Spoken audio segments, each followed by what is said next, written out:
श्री गुरुभ्यो नमः। गुरुर्ब्रह्मा गुरुर्विष्णु गुरुदेवो महेश्वरः। गुरु साक्षात् परं ब्रह्म तस्मै श्री गुरवे नमः। श्रुति स्मृति पुराणानाम् आलयं करुणालयं नमामि भगवत्पाद शंकरं लोकशंकरं। எல்லோருக்கும் வணக்கம்.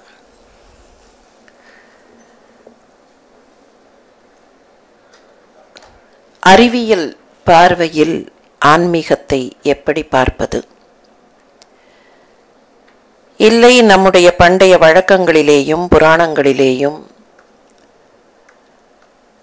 பாரம்பரியத்திலேயும் காணப்படுகிற அறிவியல் கூறுகள் என்ன?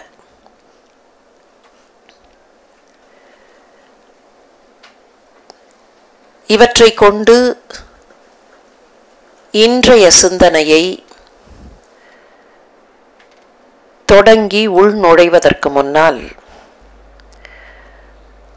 பல ஆண்டுகளுக்கு முன்னர் வெளிநாட்டிலே இருந்து நம்முடைய நாட்டிற்கு வந்த பயணி ஒருவர் நம்முடைய நாட்டின் கட்டடங்களை எல்லாம் பார்த்துவிட்டு என்ன சொன்னார் என்பதை பார்க்கலாம். பெரிய பெரிய கட்டடங்கள் இருப்பதை பார்த்தார். அந்த கட்டடங்களில் இருக்கிற சுவர்கள், கதவுகள், இவற்றையெல்லாம் பார்த்த அந்த பயணி அதை பார்த்துவிட்டு என்ன சொல்லி இருக்கிறார் பாருங்கள். இந்த கற்களை எல்லாம் அடுக்கி சுவர்களை, கதவுகளை உருவாக்கி அழகான வடிவங்கள் அவற்றையெல்லாம் அமைத்து, also the inlaid sculptures, புறத்தே இருக்கிற சிற்பங்கள் ஒரு பக்கம். சில இடங்களில் பார்த்தால் அந்த சுவர் இருக்கும், சுவருக்கு உள்ளே பதித்தார் போல சிற்பம் இருக்கும். சுவருக்கு வெளியில் தெரிகிற சிற்பம் ஒரு முறை, உள்ளே பதிக்கிற சிற்பம் இன்னமும் கடிதம் செதுக்குவது. அப்படியெல்லாம் செதுக்கப்பட்டிருக்கிற சிற்பங்கள் இவற்றையெல்லாம் not by the hands of any human being, not by the hands of human beings found on earth. அவர் சொல்கிறார், உலகத்திலே இருக்கிற எந்த மனித கரமும் இதை செய்திருக்க முடியாது, அவ்வளவு துல்லியமாக இவை அமைந்திருக்கின்றன. இவற்றை செய்தது ஸ்பிரிட்ஸாக இருக்க வேண்டும், by the hands of spirits and not by the hands of human beings on earth. சொன்னவர் நாம் எல்லாம் வரலாற்று நூல்களில் கேள்விப்பட்டிருக்கிறோமே, அந்த ஃபாஹியான். சீன பயணியாக இந்த நாட்டிற்கு வந்தவர் இந்த நாட்டினுடைய கட்டுமானங்களை எல்லாம் பார்த்துவிட்டு, இவையெல்லாம் மனிதர்கள் செய்தனவா? I cannot trust, I cannot believe, இவற்றை மனிதர்கள் செய்திருக்க முடியும் என்று என்னால் நம்ப முடியவில்லை. இவற்றையெல்லாம் ஸ்பிரிட்ஸ், ஏதோ மேலுலகத்திலே இருந்து வந்து ஆவிகள் செய்துவிட்டு போயிருக்க வேண்டும். அப்படியானால் எப்பேற்பட்ட கட்டுமான நுட்பம் நம்முடைய முன்னோர்களுக்கு தெரிந்திருந்தது? அவ்வளவு துல்லியமாக அவர்கள் அந்த காலகட்டத்திலேயே அவற்றை படைத்திருந்தார்கள் என்றால், அதற்கு முன்னால் அவை எவ்வளவு நாட்களுக்கு வளர்ந்து வளர்ந்து அந்த செழுமையை அடைந்திருக்க வேண்டும். திடீரென்று ஒரு விஷயத்தை ஆரம்பித்தால் அதை முழுமையாக, துல்லியமாக, நேர்த்தியாக செய்ய முடியாது. ரொம்ப நாளா அது நடந்துட்டு இருந்தா தான் அந்த நேர்த்தி வந்திருக்க முடியும். அப்ப அதற்கு ஒரு 1000 ஆண்டுகள் அல்லது 2000 ஆண்டுகளுக்கு முன்னால் அந்த நேர்த்தி தொடங்கி இருந்திருக்க வேண்டும். மற்றவர்கள், உலகத்திலே இருக்கிற மற்றவர்களெல்லாம் சிலவற்றை தெரிந்து கொள்ளுவதற்கு முயன்று கொண்டிருந்த போதே அவற்றை நம்முடைய முன்னோர்கள் தெரிந்து வைத்திருந்தார்கள். இந்த இடத்தில் ஒரு கேள்வியை கேட்கலாம். What is a point? இவர்கள் இதெல்லாம் தெரிந்து வைத்திருந்தார்கள் என்று இன்றைக்கு தெரிந்து கொள்வதில் நமக்கு என்ன இருக்கிறது? இதை வைத்துக்கொண்டு என்ன சாதித்தார்கள்? இந்த இடத்தில் 2 விஷயங்களை எண்ணி பார்க்க வேண்டும். ஒன்று, அவர்கள் என்ன சாதித்தார்கள் அல்லது என்ன சாதித்திருக்க வேண்டும் என்று நாம் சரியாக புரிந்து கொண்டிருக்கிறோமா? இரண்டாவது, எது சாதனை என்பதிலேயே நமக்கு சரியான பார்வை இருக்கிறதா?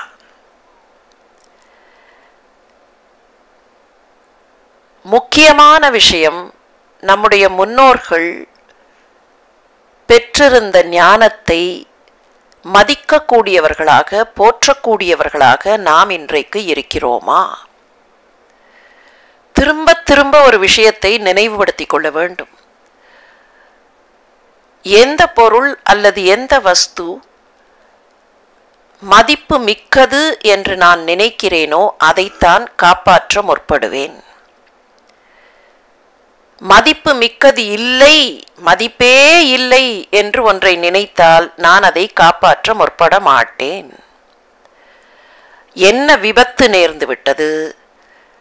நம்முடைய பண்பாட்டையும் நம்முடைய பாரம்பரியத்தையும் மதிப்பு மிக்கன என்று போற்றுவதற்கு நாம் மறந்துவிட்டோம், அல்லது அப்படி போற்ற வேண்டும் என்பது நமக்கு மறக்கடிக்கப்பட்டு விட்டது.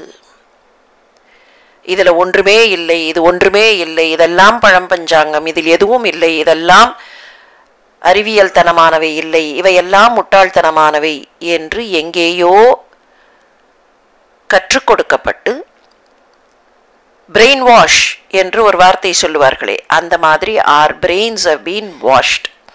Unfortunately, not only the brains have been washed, there had been attempts to wash our brains away also. அதை வெறுமனை வாஷ் பண்ணாமல் மொத்தமாக தூக்கி எங்கேயாவது கடலுக்குள்ளே தள்ளி வைக்கிற மாதிரி அந்த brains have been attempted to be washed away. அதனாலேயே நம்முடைய பாரம்பரியத்தின் மீது நமக்கு மதிப்பு குறைந்து போயிற்று. அந்த மதிப்பை மீண்டும் கொண்டு வந்து அவற்றில் இருக்கக்கூடிய நல்ல விஷயங்களை மீண்டும் பயன்படுத்துகிற ஒரு நிலைக்கு நாம் உயர்த்த வேண்டும். சில விஷயங்கள் நல்ல விஷயங்கள் இருந்தன என்றால் அவற்றை ஏன் பயன்படுத்துவதற்கு இன்றைக்கு நாம் முயலக்கூடாது? இவ்வளவு அற்புதமான கோயில்களை கட்டினார்களே, இவ்வளவு கட்டுமானம் தெரிந்தவர்களாக இருந்தார்களே, அந்த கட்டுமான நுட்பங்களை நாம் ஏன் இன்றைக்கு சரியாக பயன்படுத்தவில்லை? அவற்றை நாம் சரியாக புரிந்து கொள்ளவில்லை. The classic example and oft repeated example கட்டுமானத்தில் சொன்னால், கல்லணையை விட ஒரு அணை சிறப்பாக கட்டியிருக்கப்பட முடியுமா? பெரிய ரிசோர்சஸ்லாம் வச்செல்லாம் கட்டலை. எந்த இடத்துல அந்த மலை முடிகிறதோ அதுக்கப்புறம் கிடையாது. நீங்கள் அது ரொம்ப நுட்பமாக பார்த்தா, ஏன் அந்த பர்டிகுலர் பிளேஸில் கல்லணை கட்டப்பட்டிருக்கிறதுன்னு போய் தேடி பார்த்தா, திருச்சி பகுதியில் தொடங்குகிற அந்த மலைச்சரிவுகளின் பாறைகள் அந்த இடத்துல தான் முடிகின்றன. அதுக்கப்புறம் பாறைகள் கிடையாது. அப்போ பேஸ் நல்ல ஸ்ட்ராங்காக இருக்கணும்னா அந்த அணைக்கான பேஸ் அந்த இடத்தோட முடிஞ்சு போகும், அந்த இடத்துல பாறை முடிஞ்சு போகும். ரெண்டாவது கல்லணையினுடைய கட்டுமானத்தில் it is not stopping a river, it is not across a river. நாம் சில வார்த்தைகளை புரிஞ்சுக்கும் போது இன்னைக்கு இருக்கிற புரிதலில் அதை பார்க்குறோம். அக்ராஸ் a river அப்படின்னு கணக்கு போட்டால் ஒரு ஆறு இப்படி ஓடி வருகிறதுனா அப்படி குறுக்காக கட்டுவது. குறுக்காக கட்ட வேண்டி வரும், கட்டி இருக்கிறார்கள் அப்படியும் சிலவற்றை. ஆனால் அந்த குறுக்காக கட்டும்போது என்னன்னா, அது தடுப்பணை மாதிரி ரொம்ப வேகமாக வர தண்ணியை நிறைய வரக்கூடிய காலங்களில் கொஞ்சம் தடுத்து இந்த பக்கம் அந்த பக்கம் பாசன கால்வாய்களில் விட்டுட்டா அந்த நீரை we can harness the energy, harness the water. அதுதான். ஆனால் ரொம்ப வேகமாக வரக்கூடிய ஒரு இடத்துல பெருக்கு ரொம்ப வேகமாக இருந்தால் நல்ல நேர குறுக்கா அப்படி ஸ்ட்ரைட்டாக ஒரு வால் கட்டினா கொஞ்ச நாள் அது உடச்சின்னு போயிடும். நீரினுடைய ஆற்றல் வேகம் அதிகம், அதை உடச்சி தள்ளிட்டு போயிடும். அப்போ எப்படி இது நீண்ட காலமும் வர வேண்டும், அதே சமயத்தில் அந்த நீர் வீணாக கூடாது. எவ்வளவு பிளானிங்கோடு அந்த கல்லணை கட்டப்பட்டிருக்குன்னு பார்க்கணும். எந்த பகுதி மேடு, எந்த பகுதி பள்ளம், மேட்டு பகுதிக்கு அந்த தண்ணீரை வீணாகாம, கடலுக்குள்ள போய் அது வீணாகாமல் அதை மேட்டு பகுதிக்கு கொண்டு வர வேண்டும். மேட்டு பகுதிக்கு தண்ணீரை கொண்டு வரதுங்கிறதே கொஞ்சம் கஷ்டமான விஷயம். ஆனால் உபரியாக வரக்கூடிய நீரை அந்த பகுதிக்கு கொண்டு வர வேண்டும். காவிரிக்கு வடக்கு பக்கமாக இருக்கக்கூடிய, டெல்டாலேருந்து வடக்கு பக்கமாக இருக்கக்கூடிய பகுதிக்கு கொண்டு வர வேண்டும். ஆனால் அதே சமயத்தில் வேறு எங்கேயும் சிக்கல் வரக்கூடாது. ஏன்னா நீங்க கற்பனை பண்ணி பார்த்தா, காவேரி இப்படி பாய்கிறதுன்னு வச்சுப்போம், from the western side to eastern side இப்படி பாய்ந்து கொண்டிருக்கிறதுனா, அந்த நீர் பெருக்கெடுத்து வரும்போது எந்த இடம் பள்ளமாக, எந்த இடம் பள்ளவாட்டமாக இருக்கிறதோ அங்க ஃபுல்லா போய் ஃப்ளட் பண்ணும். இப்ப அங்க ஃப்ளட்டும் பண்ணக்கூடாது, இந்த உபரி நீர் வெறுமன கடலுக்கும் போகக்கூடாது. இதை விட வடக்கு பகுதி கொஞ்சம் மேட்டுப்பாங்கா இருக்கு, அதுக்கும் அந்த நீரை கொண்டு வர வேண்டும். ஏன்னா மேட்டுப்பாங்காக இருக்கிற பகுதியில் அவ்வளவா பாசன வசதி இல்லை. மேட்டுப்பாங்காக இருக்கிறதுனாலேயே இது பூரா கீழே போகிறது, கீழே சவுத்துக்கே போகிறது, அங்கே வெள்ளம் பெருக்கெடுக்கிறது. அப்போ எப்படி கொண்டு வருவதுன்னு திட்டம் போட்டு தான் இப்படி இருக்கிற அந்த ஆறுக்கு குறுக்கா கட்டினா எல்லாம் உடச்சின்னு போகும் அந்த வேகத்தில். அப்படி கட்டாமல் ஆற்றினுடைய ஒரு கரைக்கு பேரலா கட்டி அங்கேருந்து அந்த தண்ணீரை இன்னொரு நதிக்கு போகும்படியாக செய்தார்கள். அப்ப எவ்வளவு பிளானிங், எவ்வளவு நுட்பம் தெரிந்திருக்க வேண்டும். இன்னைக்கு நம்ம பேரெல்லாம் சொல்லலாம், ஹைட்ரோடைனாமிக்ஸ் தெரிஞ்சிருக்கு, இது this is part of hydrodynamics, this is part of this, this is part of that அப்படின்லாம் சொல்லலாம். அந்த பெயர்களெல்லாம் சொல்லாமல் இதை செயல்படுத்தினார்கள். இன்றைக்கு அப்படிப்பட்ட நுட்பங்களை கண்டுபிடித்து அந்த நுட்பங்களை நாம் மீண்டும் பயன்படுத்த முடியுமா? அப்படி பயன்படுத்தினால் நம்முடைய வாழ்க்கை எதிர்காலத்தில் இன்னமும் வளமையாக இருக்க முடியுமா? அந்த முயற்சி தான் நாம் மேற்கொள்ள வேண்டிய முயற்சி. கட்டுமானத்துக்கு போறதுக்கு முன்னால் இன்னொரு விஷயத்தையும் நினைச்சு பார்ப்போம். The way our ancestors have handled numbers. முன்னாலேயே ஒரு முறை பார்த்தோம். இன்னைக்கு ரொம்ப பெருசா தெரியற நம்பர்லாம் வேதகாலத்து ரிஷிகளுக்கு ரொம்ப சர்வசாதாரணம். சில குறிப்பு மொழிகளை சொல்லும்போது கடபயாதி சங்கியை அப்படின்னு ஒன்று சொல்லுவார்கள். இப்போ சின்ன குழந்தைகள் விளையாடும் போது எழுத்துக்களுக்கு நம்பர்ஸ் கொடுத்து வேற யாருக்கும் தெரியாம பேசணும்னா அவர்கள் ஏதோ ஒரு பாஷையில பேசிக்கொள்வார்கள். ஏன்னா இப்ப நியூமராலஜில கூட நீங்க பார்க்கலாம், ஏக்கு ஏதோ ஒரு நம்பர் இருக்கும், பிக்கு ஏதோ ஒரு நம்பர் இருக்கும், இதை கூட்டினா இந்த நம்பர் வரணும், அப்பதான் உங்களுடைய பெயர் ராசியாக இருக்கும், இப்படி எல்லாம் சொல்ற வழக்கம் உண்டு. இதே மாதிரி ஒரு சிஸ்டத்தை கடபயாதி சங்கியை, கானா இந்த நம்பர், டானா இந்த நம்பர், இதை சொல்லும் போதே பெரிய பெரிய விஷயங்களை சொல்றதுக்கு ஒரு சைன் லாங்குவேஜ்ல சொல்லி இருக்கிறார்கள். அது கொஞ்சம் பிற்காலத்துல வந்திருக்கு கடபயாதி சங்கியை. அதுக்கும் முன்னாலேயே கூட சில விஷயங்களை சொல்லுவதற்கு அந்த நம்பர், இப்போ 4,32,000 அப்படிங்கிற நம்பரை சொல்லணும்னா அவ்வளவு பெருசா சொல்லாம அதுக்கு ஒரு வார்த்தையை பயன்படுத்தி இருக்கிறார்கள். அந்த அக்ஷரங்களை வச்சு கியுக்யர், அவ்வளவுதான். அது அந்த கியுக்யர் அப்படின்னாக்கா 4,32,000 அப்படிங்கிற அர்த்தம் வருகிறது. அந்த நம்பர் அந்த எழுத்துக்கு இருக்கக்கூடிய, அக்ஷரத்திற்கு இருக்கக்கூடிய நம்பர். இதுக்கு முன்னாலேயே பெரிய பெரிய எண்களை, பேரெண்கள் என்று இன்றைக்கு சொல்லக்கூடிய பெரிய எண்களை சர்வசாதாரணமாக சொல்லிக்கொண்டு பயன்படுத்தி இருக்கிறார்கள். வேதகாலத்து ரிஷிகள் எப்படியெல்லாம் பயன்படுத்தினார்கள்னு முன்னாலேயே ஒரு முறை பார்த்தோம். கொஞ்சம் நினைவுபடுத்திப்போம். 1000ன்னு சொல்றதுக்கு சஹஸ்ரம் இல்லையா? 10,000 அப்படின்னா இப்ப நீங்க இந்த சிஸ்டம் இந்த பக்கம் பேரலா போட்டுட்டே வருவோம். 1000, 1000க்கு அப்புறம் 10,000, அதுக்கப்புறம் லட்சம், அதுக்கப்புறம் 10 லட்சம், அதுக்கப்புறம் கோடி. இப்ப நம்ம சிஸ்டத்துக்கே வச்சுப்போம், நம்ம இந்த மில்லியனுக்குள்ள போக வேண்டாம். ஏன்னா மில்லியன், பில்லியன், ட்ரில்லியன்ல ஏகப்பட்ட குழப்பம் நமக்கு இருக்கு. அதனால கோடி, 10 கோடி, அதுக்கப்புறம் 100 கோடி, அதுக்கப்புறம் 1000 கோடி, அதுக்கப்புறம் 10,000 கோடி, அதுக்கப்புறம் திருப்பி we are repeating அதே நம்பர்ஸ் தானே திருப்பி ஒரு ரவுண்ட் வரும். திரும்பி திரும்பி அதே 10, 100, 1000, 10,000, லட்சம், 10 லட்சம் அதுலயே தானே வரும். திருப்பியும் கோடி கோடி அப்படின்னு சொன்னா அதுக்கப்புறம் 10 கோடி கோடி. இப்போ எந்த இடத்துல கோடியை போடுறோம், எந்த இடத்துல 100 எடுக்கிறோம் தெரியாது, குழப்பம் வந்துடும். ஆனால் அப்போதைய அந்த முறையில் இது கொஞ்சம் மாற்றங்கள் இருந்திருக்கு. வேத காலத்தில் ஒன்று இருந்திருக்கு. அதுக்கப்புறம் வரும்போது போஸ்ட் வேதிக் பீரியட்ல ஒரு சில எண்களில் பெயர்களில் சில மாற்றங்கள் இருந்திருக்கு. அது அவ்வளவு பெரிய வித்தியாசம் இல்லை. பட் தே நியூ அப்படிங்கிறது தான். சஹஸ்ரம், சஹஸ்ரத்துக்கு அப்புறம் பார்த்தா அயூத்தம், 10,000ன்னு சொல்றோமே அது அயூத்தம். லக்ஷம், 10,000க்கு அப்புறம் லட்சம் சரியா வந்துடும். அந்த லட்சம், லட்சத்துக்கு அப்புறம் நியூத்தம் 10 லட்சம், அதுக்கப்புறம் கோடி, 10 கோட்டின்னு சொல்றதுக்கு அற்புதம், 100 கோடி அப்படின்னு சொல்லணும்னா அப்ஜம். இப்படியே போயிருக்கு.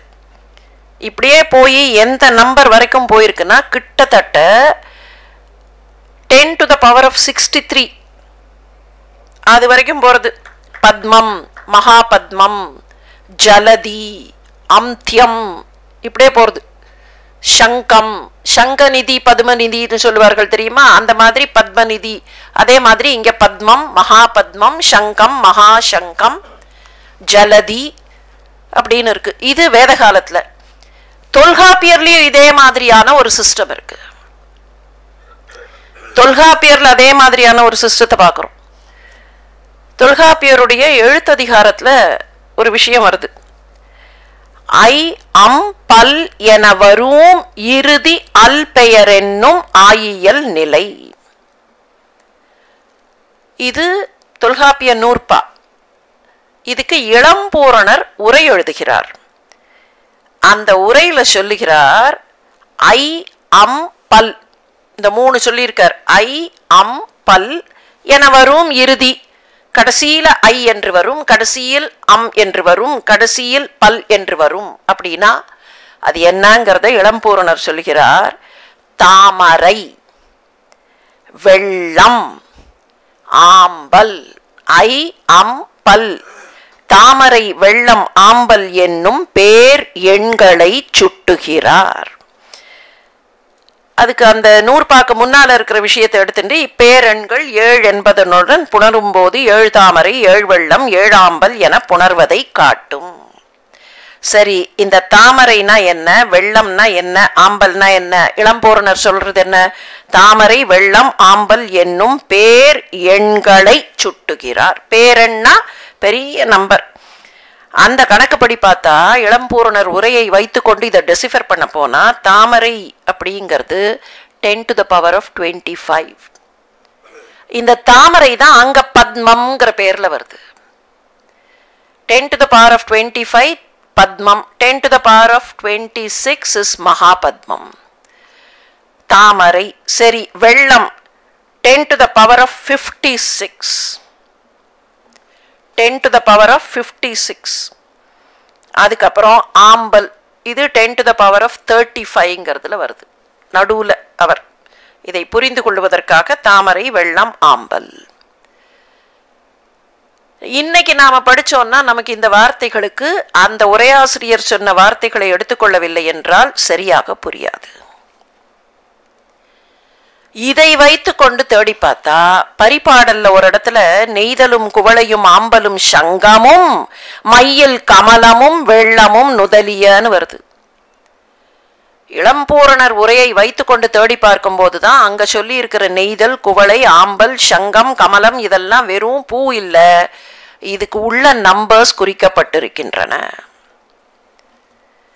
1000 வெள்ளம் வாழிய பலவே அப்படின்னு 18 வருது. 1000 வெள்ளம் வாழிய பலவேனா என்ன அர்த்தம் அப்படின்னா, வெள்ளம் அப்படிங்கிற அந்த நம்பர் இருக்கிற காலம் வரைக்கும் அவ்வளவு ஆண்டுகளுக்கு வாழிய.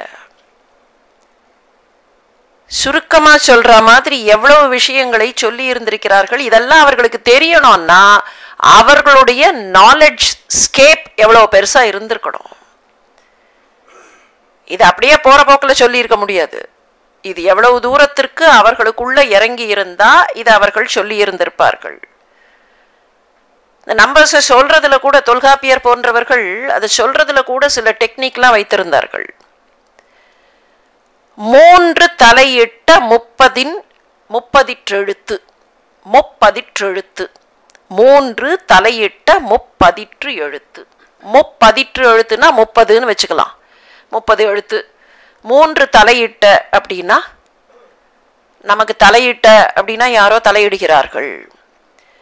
30 + 3 3 + 30 ஒன்று தலையிட்டன்னு சொல்லுவார்கள், இல்லைன்னா கடையிட்டம்பார்கள்.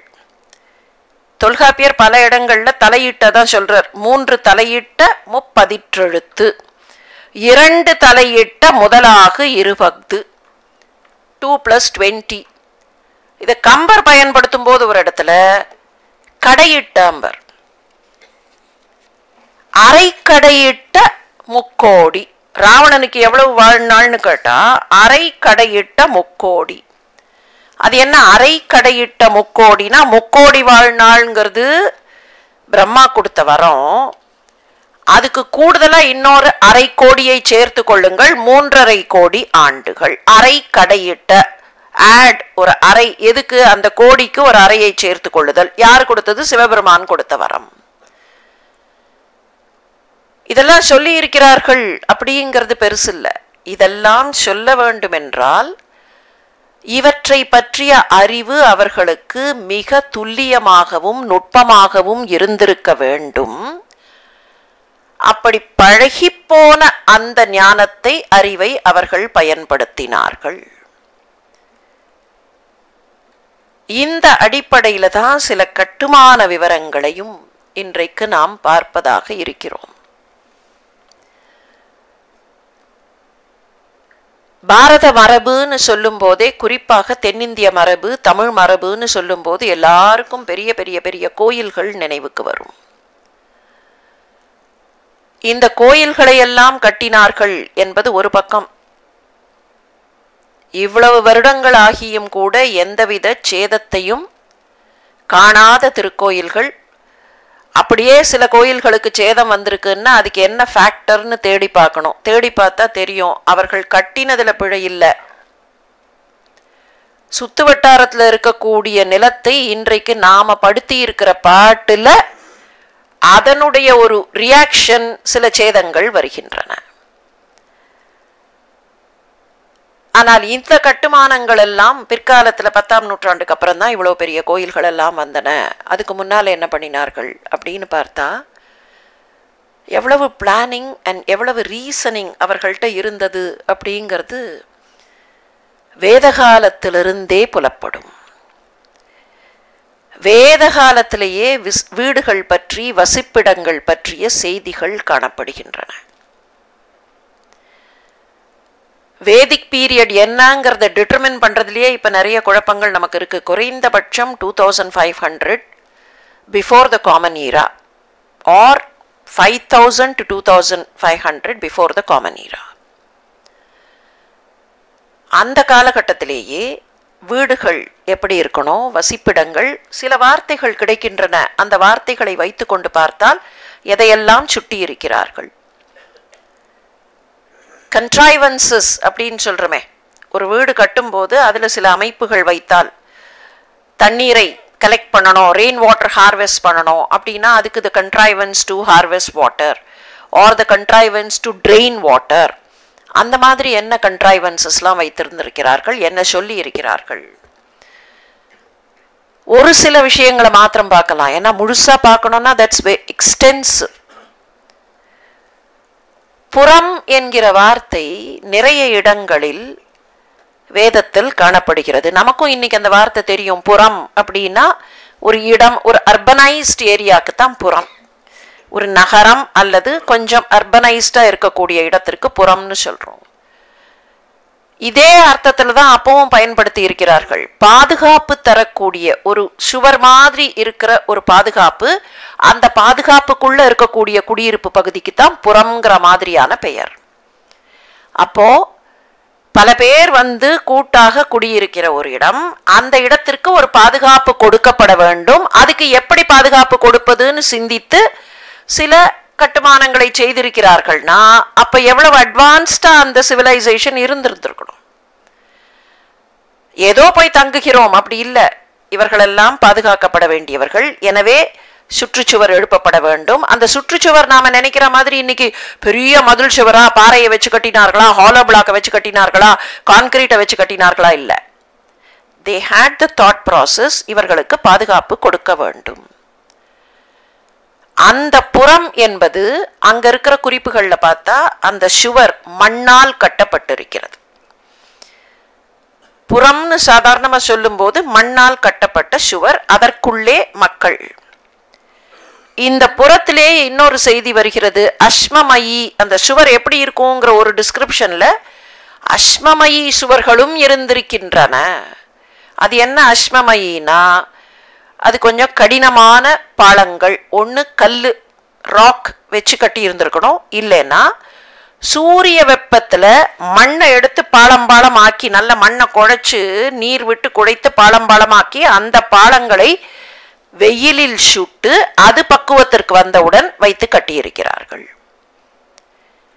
அப்ப மண்ணை குழைத்து பாலமாக்கி அதை வெயில்ல சுட்டா அது எந்த பதத்துக்கு வரணுங்கிற டெக்னிக், நீங்க பிற்காலத்துல வந்த செங்கல் சூளை அப்படின்லாம் சொல்றமே, அந்த டெக்னிக்க அவர்கள் எங்க தொடங்கி இருந்திருக்கிறார்கள்? வேத காலத்துல. மனிதர்களுடைய வசிப்பிடங்களை பற்றி வரக்கூடிய செய்திகள். மனிதர்களுடைய வசிப்பிடங்களுக்கு கிரகம்னு பேர் சொல்லலாம், இல்ல தமம்னு பேர் சொல்லலாம், இல்ல பவனம், நிவேசனம், சில நேரங்கள்ல ஆலயம், உயர்ந்த மனிதர்கள் வாழ்கிற இடங்கள் ஆலயம், ஆயதனம், அட்டாலகம், ஷாலை. இந்த ஷாலைங்கிறது தான் பர்ணசாலையெல்லாம் வரும்போது அதை பயன்படுத்துறோம். ஷாலா, வடமொழியில ஷாலா, அது ஷாலைனாகி பர்ணசாலை அப்படின்னு சொல்றோம். சரணம், எவ்வளவு அழகு பாருங்கள். சரணம்னா என்ன அர்த்தம்? சாதாரணமா அடைக்கலம்னு ஒரு அர்த்தம் இல்லையா? அப்போ எங்கெங்கேயோ போயிட்டு அவரவர்கள் செய்ய வேண்டிய பணிகளை நாள் முழுவதும் செய்துவிட்டு அடைக்கலமாக புகலிடமாக திரும்பி வருகிற இடம்தான் அவர்களுடைய வசிப்பிடம். அதுக்கு சரணம்னே பேரு. நான் கடைசியில வீட்டுக்குள்ள வந்து அடைஞ்சேன் அப்படின்னு சொல்லுவோமா இல்லையா? சில பேர் சொல்லுவார்கள், பறவை கூட்டுக்கு வர மாதிரி நாளெல்லாம் வேலை செய்து விட்டு கடைசியில வீட்டுக்கு வந்து அடைந்தேன் அப்படின்னா அந்த வீட்டுக்குள் அடைவதற்கு சரணம்னு அந்த வீட்டுக்கே பெயர் வைத்திருக்கிறார்கள். அவசானம், அவசானம்ங்கிறது the place that will control someone. கண்ட்ரோல்னா அவர்களை, அந்த இண்டிவிஜுவல், அங்க வசிக்கக்கூடிய இண்டிவிஜுவல் அவருடைய வாழ்க்கை எப்படி கண்ட்ரோல் ஆகும்? வீட்டை வச்சுதான் கண்ட்ரோல் ஆகும். கிரகம்ங்கிற வார்த்தைக்கே அதுதான் அர்த்தம். கிரகம்னு சொல்றோம். கிரகம்ங்கிறது வீட்டுக்கு மாத்திரம் இல்ல, கோள்களுக்கு கூட கிரகம்ங்கிற பேரை வைக்கிறோம். கிரகம்ங்கிறது ரெண்டு காரணம். ஒண்ணு பிடிக்கும், கிரகீத்தல், அது கிரகீதம் செய்யும்னா அது பிடித்து விடும். அப்படி பிடிச்சா நம்ம கண்ட்ரோல் பண்ணும். எது நம்மை பிடிக்கிறதோ அது நம்மையே செயல்படுத்தும், இல்ல செயல்படுத்தாமல் நிறுத்தும். It can control us. கிரகம் என்பது ஒருவரை கண்ட்ரோல் பண்ணும். அதுதான் அந்த பெயருக்கான காரணம். இவருடைய செயல்பாடுகள், இந்த கிரகத்தில் இருப்பவருடைய செயல்பாடுகள் இந்த கிரகத்தை வைத்து நடக்கும். கிரகத்துல இருப்பவர்கள் இல்ல அங்க இருக்கக்கூடிய சூழல், அதை வைத்துத்தான் அவருடைய வாழ்க்கை கட்டுப்படுத்தப்படும். இப்ப வீடுங்கிறதுக்கு கிரகம் அப்படின்னு பெயர் சொன்னார்களா இல்லையா? இந்த கிரகத்தின் அமைப்பை பற்றி பேசுகிறார்கள். கிரகத்தினுடைய பக்கவாட்டு இடங்கள், அதுக்கு பக்ஷம்னு பேரு, இல்லைன்னா பரிலிக்கியம்னு பேரு. அது பக்ஷம் அல்லது பரிலிக்கியம். பரிலிக்கியம்ங்கும் போது அது சுற்று, பரி அப்படிங்கும் போதே முழுமையாக சுற்றுதல், பரிலிக்கியம். அந்த வீட்டுக்கு வாசல் இருக்கணும், அதுக்கு துவாரம். நாம நில வைக்கிறதுன்னு சொல்லுவோம். வீடு கட்டும்போது இன்னைக்கு நிலை ஸ்தாபனம் பண்ணுகிறார்கள் அப்படின்லாம் சொல்லுவோம். நீங்க கதவு இருக்குன்னா கதவுக்கு வெளியில இருக்கிற ஃப்ரேம் இருக்கே, அதைத்தான் நிலைன்னு சொல்றோம். இந்த துவாரமும் நிலையும் சேர்ந்திருந்தா அதுக்கு ஆட்ட அப்படின்னு ஒரு பெயர் இருக்கு. அப்ப they had known the individual parts. இதெல்லாம் வேதிக் பீரியட்ல. இதெல்லாம் இவ்வளவு துல்லியமா பிளான் பண்ணியிருக்கணும், இவ்வளவு துல்லியமா இதை ஒன்னொன்னுத்தையும் விவரம் பண்ணி இருக்கணும்னா அதுக்கு பத்தின அறிவு அவர்களுக்கு எவ்வளவே இருந்திருக்கணும். ஒரு வீடு எப்படி இருக்கணுங்கிறத பத்தி ஒரு டிஸ்கிரிப்ஷன் வருகிறது. ஒரு கிரகம் இருந்தால் அந்த கிரகத்தை, அந்த கிரகத்தில் இருக்கக்கூடிய, குறிப்பாக கிரகத்தில் வசிப்பவர்கள் உறங்குகிற இடத்தை, நாம இன்னைக்கு இருக்கிற கட்டுமானத்தை நினைச்சுட்டு 2 BHK 3 BHKன்னு கணக்கு போட முடியாது. அப்போ அவர்களுக்கு இருந்த அந்த கட்டுமானம், அவர்கள் வசிக்கிற இடம், உள்ளே போய் உறங்குவதற்கு ஒரு இடம். அந்த உறங்குகிற இடத்திற்கு என்ன பெயர் சொன்னார்கள்? சயனீயம்.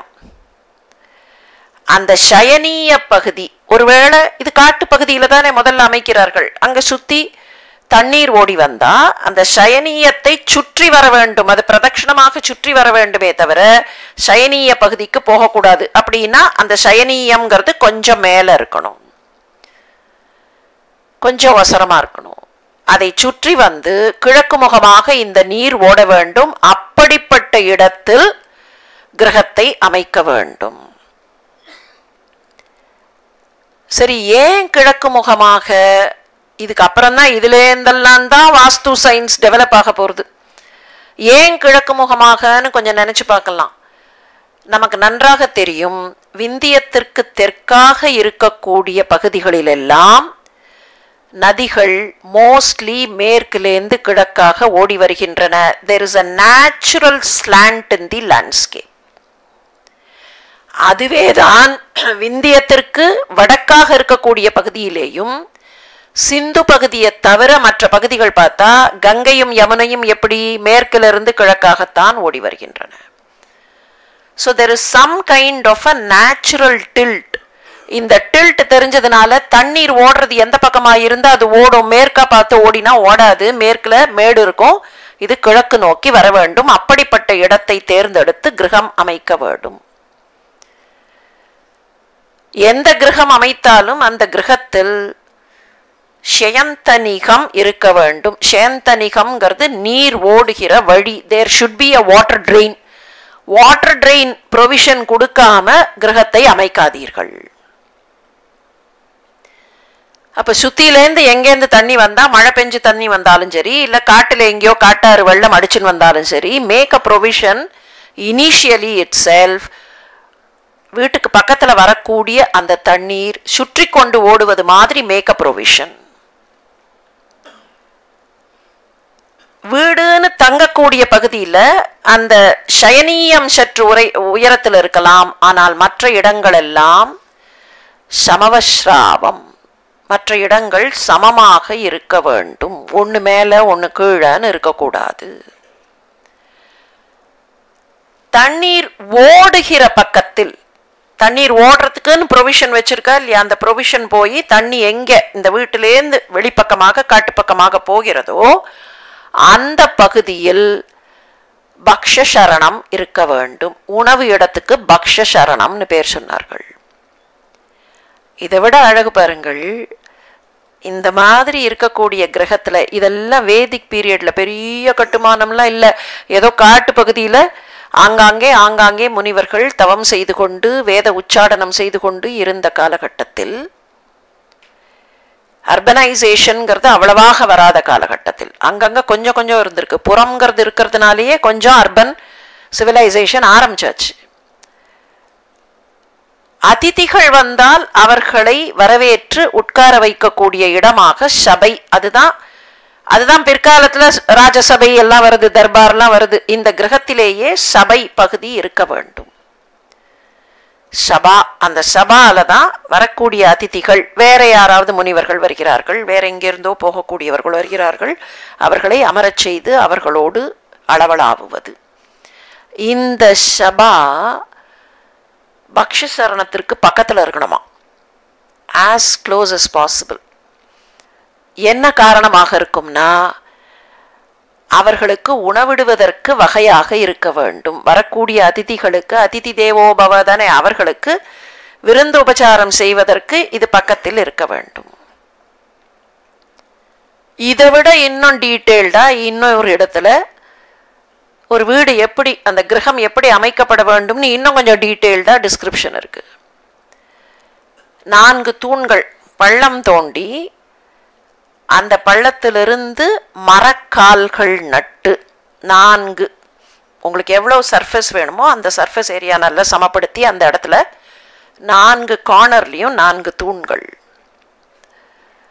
ஒருவேளை மரத்தூணை வைக்கும்போது அந்த மரத்தூண் அழுந்திக்கொண்டே போகும் என்றால், ஏன்னா மண்ணை பொறுத்து மண்ணு கொஞ்சம் லூஸா இருந்ததுன்னா அழுந்திக்கொண்டே போகலாம். அப்ப என்ன சொல்லுகிறார்கள், ரெண்டும் ஈவனா அழுந்தணும். நீங்க ஒரு பக்கம் அதிகமா அழுந்தி இன்னொரு பக்கம் அழுந்தாம இருந்ததுன்னா ஏசிமெட்ரிக்கல் ஆகி வீடு இப்படி சரிய ஆரம்பிச்சிடும். அந்த மாதிரி அழுந்தக்கூடாது. அப்படி அழுந்தும் என்றால் இதை சரி செய்வதற்கு மரத்தூணுக்கு கீழே வேணும்னா கல் ஏதாவது இருந்தா அந்த கல்லை போட்டுட்டா அது அழுந்துவது குறையும். 4 தூண்கள் மரத்தூண்கள், இதுக்கு ஸ்தூண அப்படின்னே பேர் சொல்லி, வேண்டுமென்றால் இந்த பரப்பு கொஞ்சம் பெருசாக இருக்கும் என்றால் நடுவில் ஒரு ஸ்தூண் வைக்கலாம். அதுக்கு மத்தியம ஸ்தூண் இல்லைன்னா ஸ்தூணராஜன். தூண்கள் அரசன், the king of the columns. நீங்க பிற்காலத்து கட்டுமானங்கள்ல சொல்லுவார்கள் தாய் சுவர் அப்படிம்பார்கள். முதல்ல கட்டின சுவர் தாய் சுவர், அதை எந்த காரணத்தை கொண்டும் டேமேஜ் பண்ணக்கூடாது, weight of the entire house அதுக்குள்ள வரா மாதிரி டிசைட் பண்ணுவார்கள். மத்தியம ஸ்தூண் தான் ஸ்தூணராஜ. சில நேரங்களில் ஸ்தூணராஜன்கள் 2 வைக்கலாம், ஒன்றல்ல, வடக்கு பக்கமாக ஒன்றும் தெற்கு பக்கமாக ஒன்றும் வைத்து என்டையர் பேலன்ஸ் கொண்டு வரா மாதிரி 2 ஸ்தூணராஜன்கள் இருக்கலாம். இந்த 4 தூண்கள்ங்கிறது தானே பேசிக் பிளான். அந்த பேசிக் பிளானுக்கு இந்த தூண்களுக்கு என்ன பேருன்னா உபமித்துன்னு பேரு. 4 தூண்கள் உபமித். இந்த தூண்களுக்கு குறுக்கும் நெடுக்குமாக, இந்த 4 தூண்களுக்கும் குறுக்க பிரதிமித், நாம சொல்ற மாதிரி வச்சுட்டா பீம்னு சொல்றோமா இல்லையா, அந்த பீம் அது பிரதிமித். இந்த பிரதிமித்துக்கு மேல தூண்களுடைய நுனி மேல இருக்கணும். பிரதிமித்துங்கிறது தூணுடைய மேல இருக்காது, கொஞ்சம் நடுவுல அந்த டாப் போர்ஷன்ல குறுக்காக மூங்கில்கள் வைப்பது. அந்த மூங்கில்களுக்கு பரிமித்துன்னு பேரு. அங்கேயும் இன்னும் கொஞ்சம் குறுக்காக மூங்கில்கள் வைக்கப்படும் என்றால் அதற்கு விஸ்வந்த். உபமித், பிரதிமித், அதுக்கு மேல பரிமித், அந்த பரிமித்துல குறுக்கும் நடுக்குமாக மூங்கில்களை வைத்தால் விஸ்வந்த். இப்ப கிட்டத்தட்ட ஒரு ரூஃப் வந்தாச்சு. அந்த ரூஃபை இன்னும் க்ளோஸ் பண்றதுக்கு இலைகளும் தழைகளும் வைத்து க்ளோஸ் பண்ணி, பக்கவாட்டு சுவர்கள் மண்ணால் குழைக்கப்பட்டு, இடையிடையே புல் கட்டுகளை கட்டி கட்டி, நல்ல திக்கா இருக்கிற புல்லு இல்லைன்னா தழைகளை கட்டி கட்டி நடுவுல வச்சு மண்ணை வச்சு குழைச்சா உள்ளுக்குள்ள அது கெட்டிப்பட்டு ஒரு டெலிஸ் ஒர்க் கொடுத்துரும். இது தவ வாழ்க்கை வாழ்ந்து கொண்டிருந்த முனிவர்கள். அவர்களுக்கு பெரிய வசதிகள்லாம் வேண்டாம், ஆனா இருப்பதற்கு என்று ஒரு இடம், சீதோஷ்ண நிலைமையிலிருந்து சில நேரங்களில் பாதுகாத்துக் கொள்வதற்கு, அவர்களுடைய யாகங்களுக்கான அக்னியை பாதுகாப்பதற்கு இதுக்காக செய்திருக்கிறார்கள். இதுலேருந்து தான் ஹவுஸ் கன்ஸ்ட்ரக்ஷன் எல்லாம் அதுக்கப்புறமா டெவலப் ஆயிட்டே போயிருக்கு.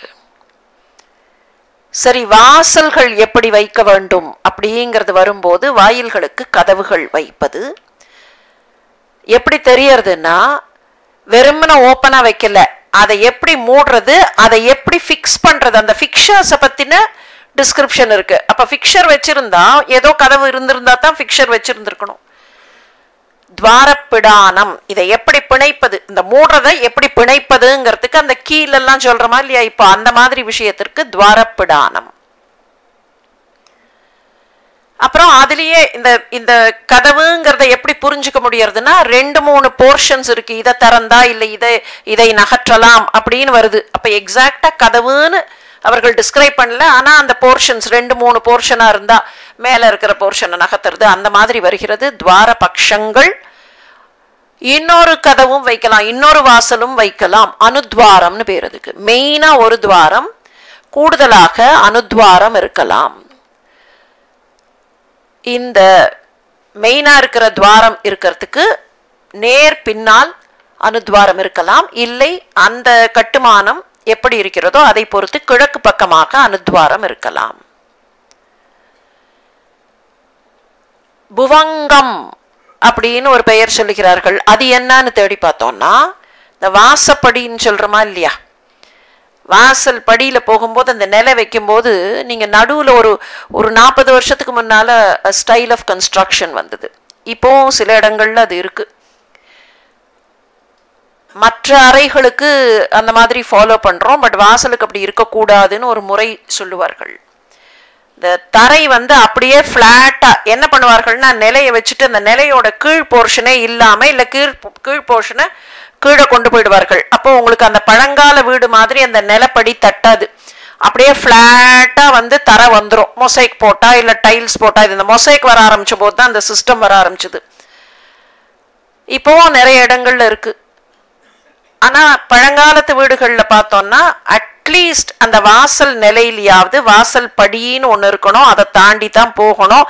அதுக்கு மஞ்சள் எல்லாம் இட்டு எல்லாம் வைத்திருப்பார்கள். இந்த வாசல் படிங்கிறது ஒன்று இருக்கணும் அப்படிங்கிறதுக்கு there is also a safety precaution. அந்த ஓல்டன் சிஸ்டத்தில் புழு பூச்சி எல்லாம் உள்ளே வந்துடாமல் இருக்கணும்னா அங்கே ஏதோ ஒரு பேரிகேட் இருக்கணும். அது இல்லைன்னா நேராக ஒரு பாம்பு கூட உள்ளே வந்துடலாம். அந்த மாதிரி ஒரு எலிவேஷன் கொடுத்திருக்கிறார்கள். நாம நினைக்கிறது பிற்காலத்துல மரம், அந்த மரத்துக்கு எப்படி பண்றது, செதுக்கிறது அதெல்லாம்.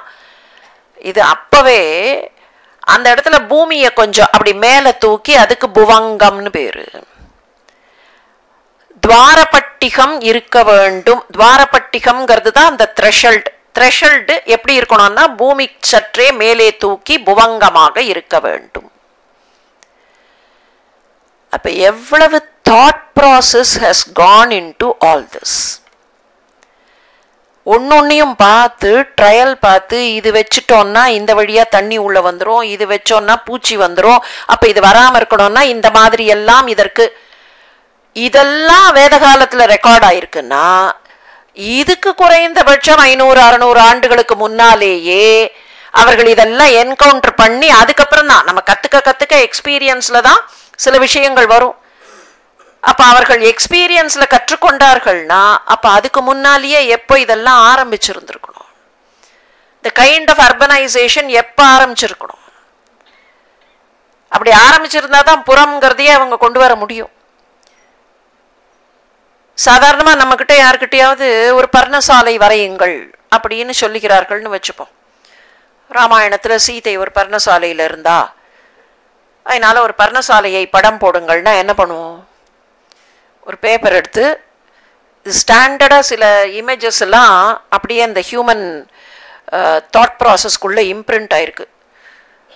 ஒரு 2 கோடு போடுவோம், அப்புறம் மேலே எப்படி ஒரு கூரை மாதிரி ஒரு ஸ்லோப்பிங் கூரை அப்படி தான் போடுவோம். நீங்கள் சீனரி போடுங்கள், பொதுவாக நிறைய பேர்கிட்ட ஒரு பேப்பரை கொடுத்து ஒரு சீனரி படம் வரையுங்கள், ஜஸ்ட் ஒரு இயற்கை காட்சி படம் வரையுங்கள்னா 80% ஆஃப் த பாப்புலேஷன் என்ன பண்ணுவோம் தெரியுமா? 2 மலை போட்டுட்டு அந்த மலைக்கு நடுவில் ஒரு சூரியன் அப்படி உதிச்சு வரா மாதிரி, இந்த 2 மலைக்கு நடுவில் ஒரு சின்ன ஆறு இல்லைன்னா நீரோடை. These are all imprinted. அதே மாதிரி பர்ணசாலைன்னு சொன்னால் ஒரு 2 இது போட்டு அப்படி ஒரு கூரை மாதிரி போட்டு most of us will presume அங்கே ஒரு அறை தான் இருந்திருக்கும் அப்படின்னு நினைப்போம். இந்த கிரகம்ங்கிற டிஸ்கிரிப்ஷன்லேயே சபைன்னு ஒன்று வந்ததா இல்லையா? பக்ஷரணத்துக்கு பக்கத்துல சபை. அப்போ அங்கேயே எங்கேயோ ஒரு இடத்துல பார்ட்டிஷன் இருக்கு. பத்னி நாம் சதனம், அந்த ரிஷியினுடைய பத்னி உட்காருவதற்கும் அவள் உறைவதற்கும் அவள் இருப்பதற்கும் பத்னி நாம் சதனம்னு ஒரு இடம் வருது. அதுக்கப்புறம் முனிவர்கள் தங்களுக்குள் உரையாடி கொள்வதற்கு, அதிதிகள் மாத்திரம் இல்ல, முனிவர்கள் முக்கியமான விஷயங்களை அத்தியனத்தை பத்தின விஷயங்கள் எல்லாம் பேசுறதுக்கு சதஸ் அப்படின்னு ஒரு இடம். இப்ப இந்த கிரகத்திலேயே பார்ட்டிஷன் பண்ணி இருக்கிறார்கள்னா அறைகள் இருந்திருக்குன்னு தெரிகிறது.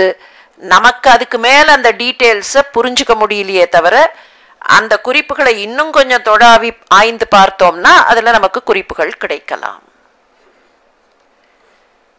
அப்ப இந்த விஷயத்தெல்லாம் சேர்த்து பார்த்தோம்னா நமக்கு ஒன்று தெரியும், நிறைய திட்டமிடல் இருந்திருக்கிறது. பிளானிங். அதிதிகள் வருவார்கள், அதிதிகள் வராத போனாலும் ஒரு குரு தன்னுடைய சிஷ்யர்களோடு உட்கார்ந்து அத்தியனத்தை பற்றி பேசும்போது விச் ஷுட் நாட் பி, அது ஒரு ஓப்பன் டிஸ்கஷன் மாதிரின்னு இல்லை. ஓப்பனாக ஏன் டிஸ்கஸ் பண்ணக்கூடாதுன்னு இல்லை, ஓப்பனாக டிஸ்கஸ் பண்ணலாம். ஆனால் ஒரு அகாடமிக்காக டிஸ்கஸ் பண்ணும்போது டிஸ்டர்பன்ஸ் இல்லாமல் இருக்க வேண்டும். அந்த சமயத்தில் அங்கே புலி வந்தது, அங்கே சிங்கம் வந்தது, மான் ஓடித்துன்னு வேடிக்கை பார்த்துட்டு இருந்தா. ஆனானப்பட்ட சீத்தையே ஒரு மானை பார்த்தோன்னே மயங்கி போகலையா? அப்போ அந்த மாதிரியான டிஸ்ட்ராக்ஷன் இல்லாத இடமாக அந்த சதஸ் என்பது இருக்க வேண்டும்.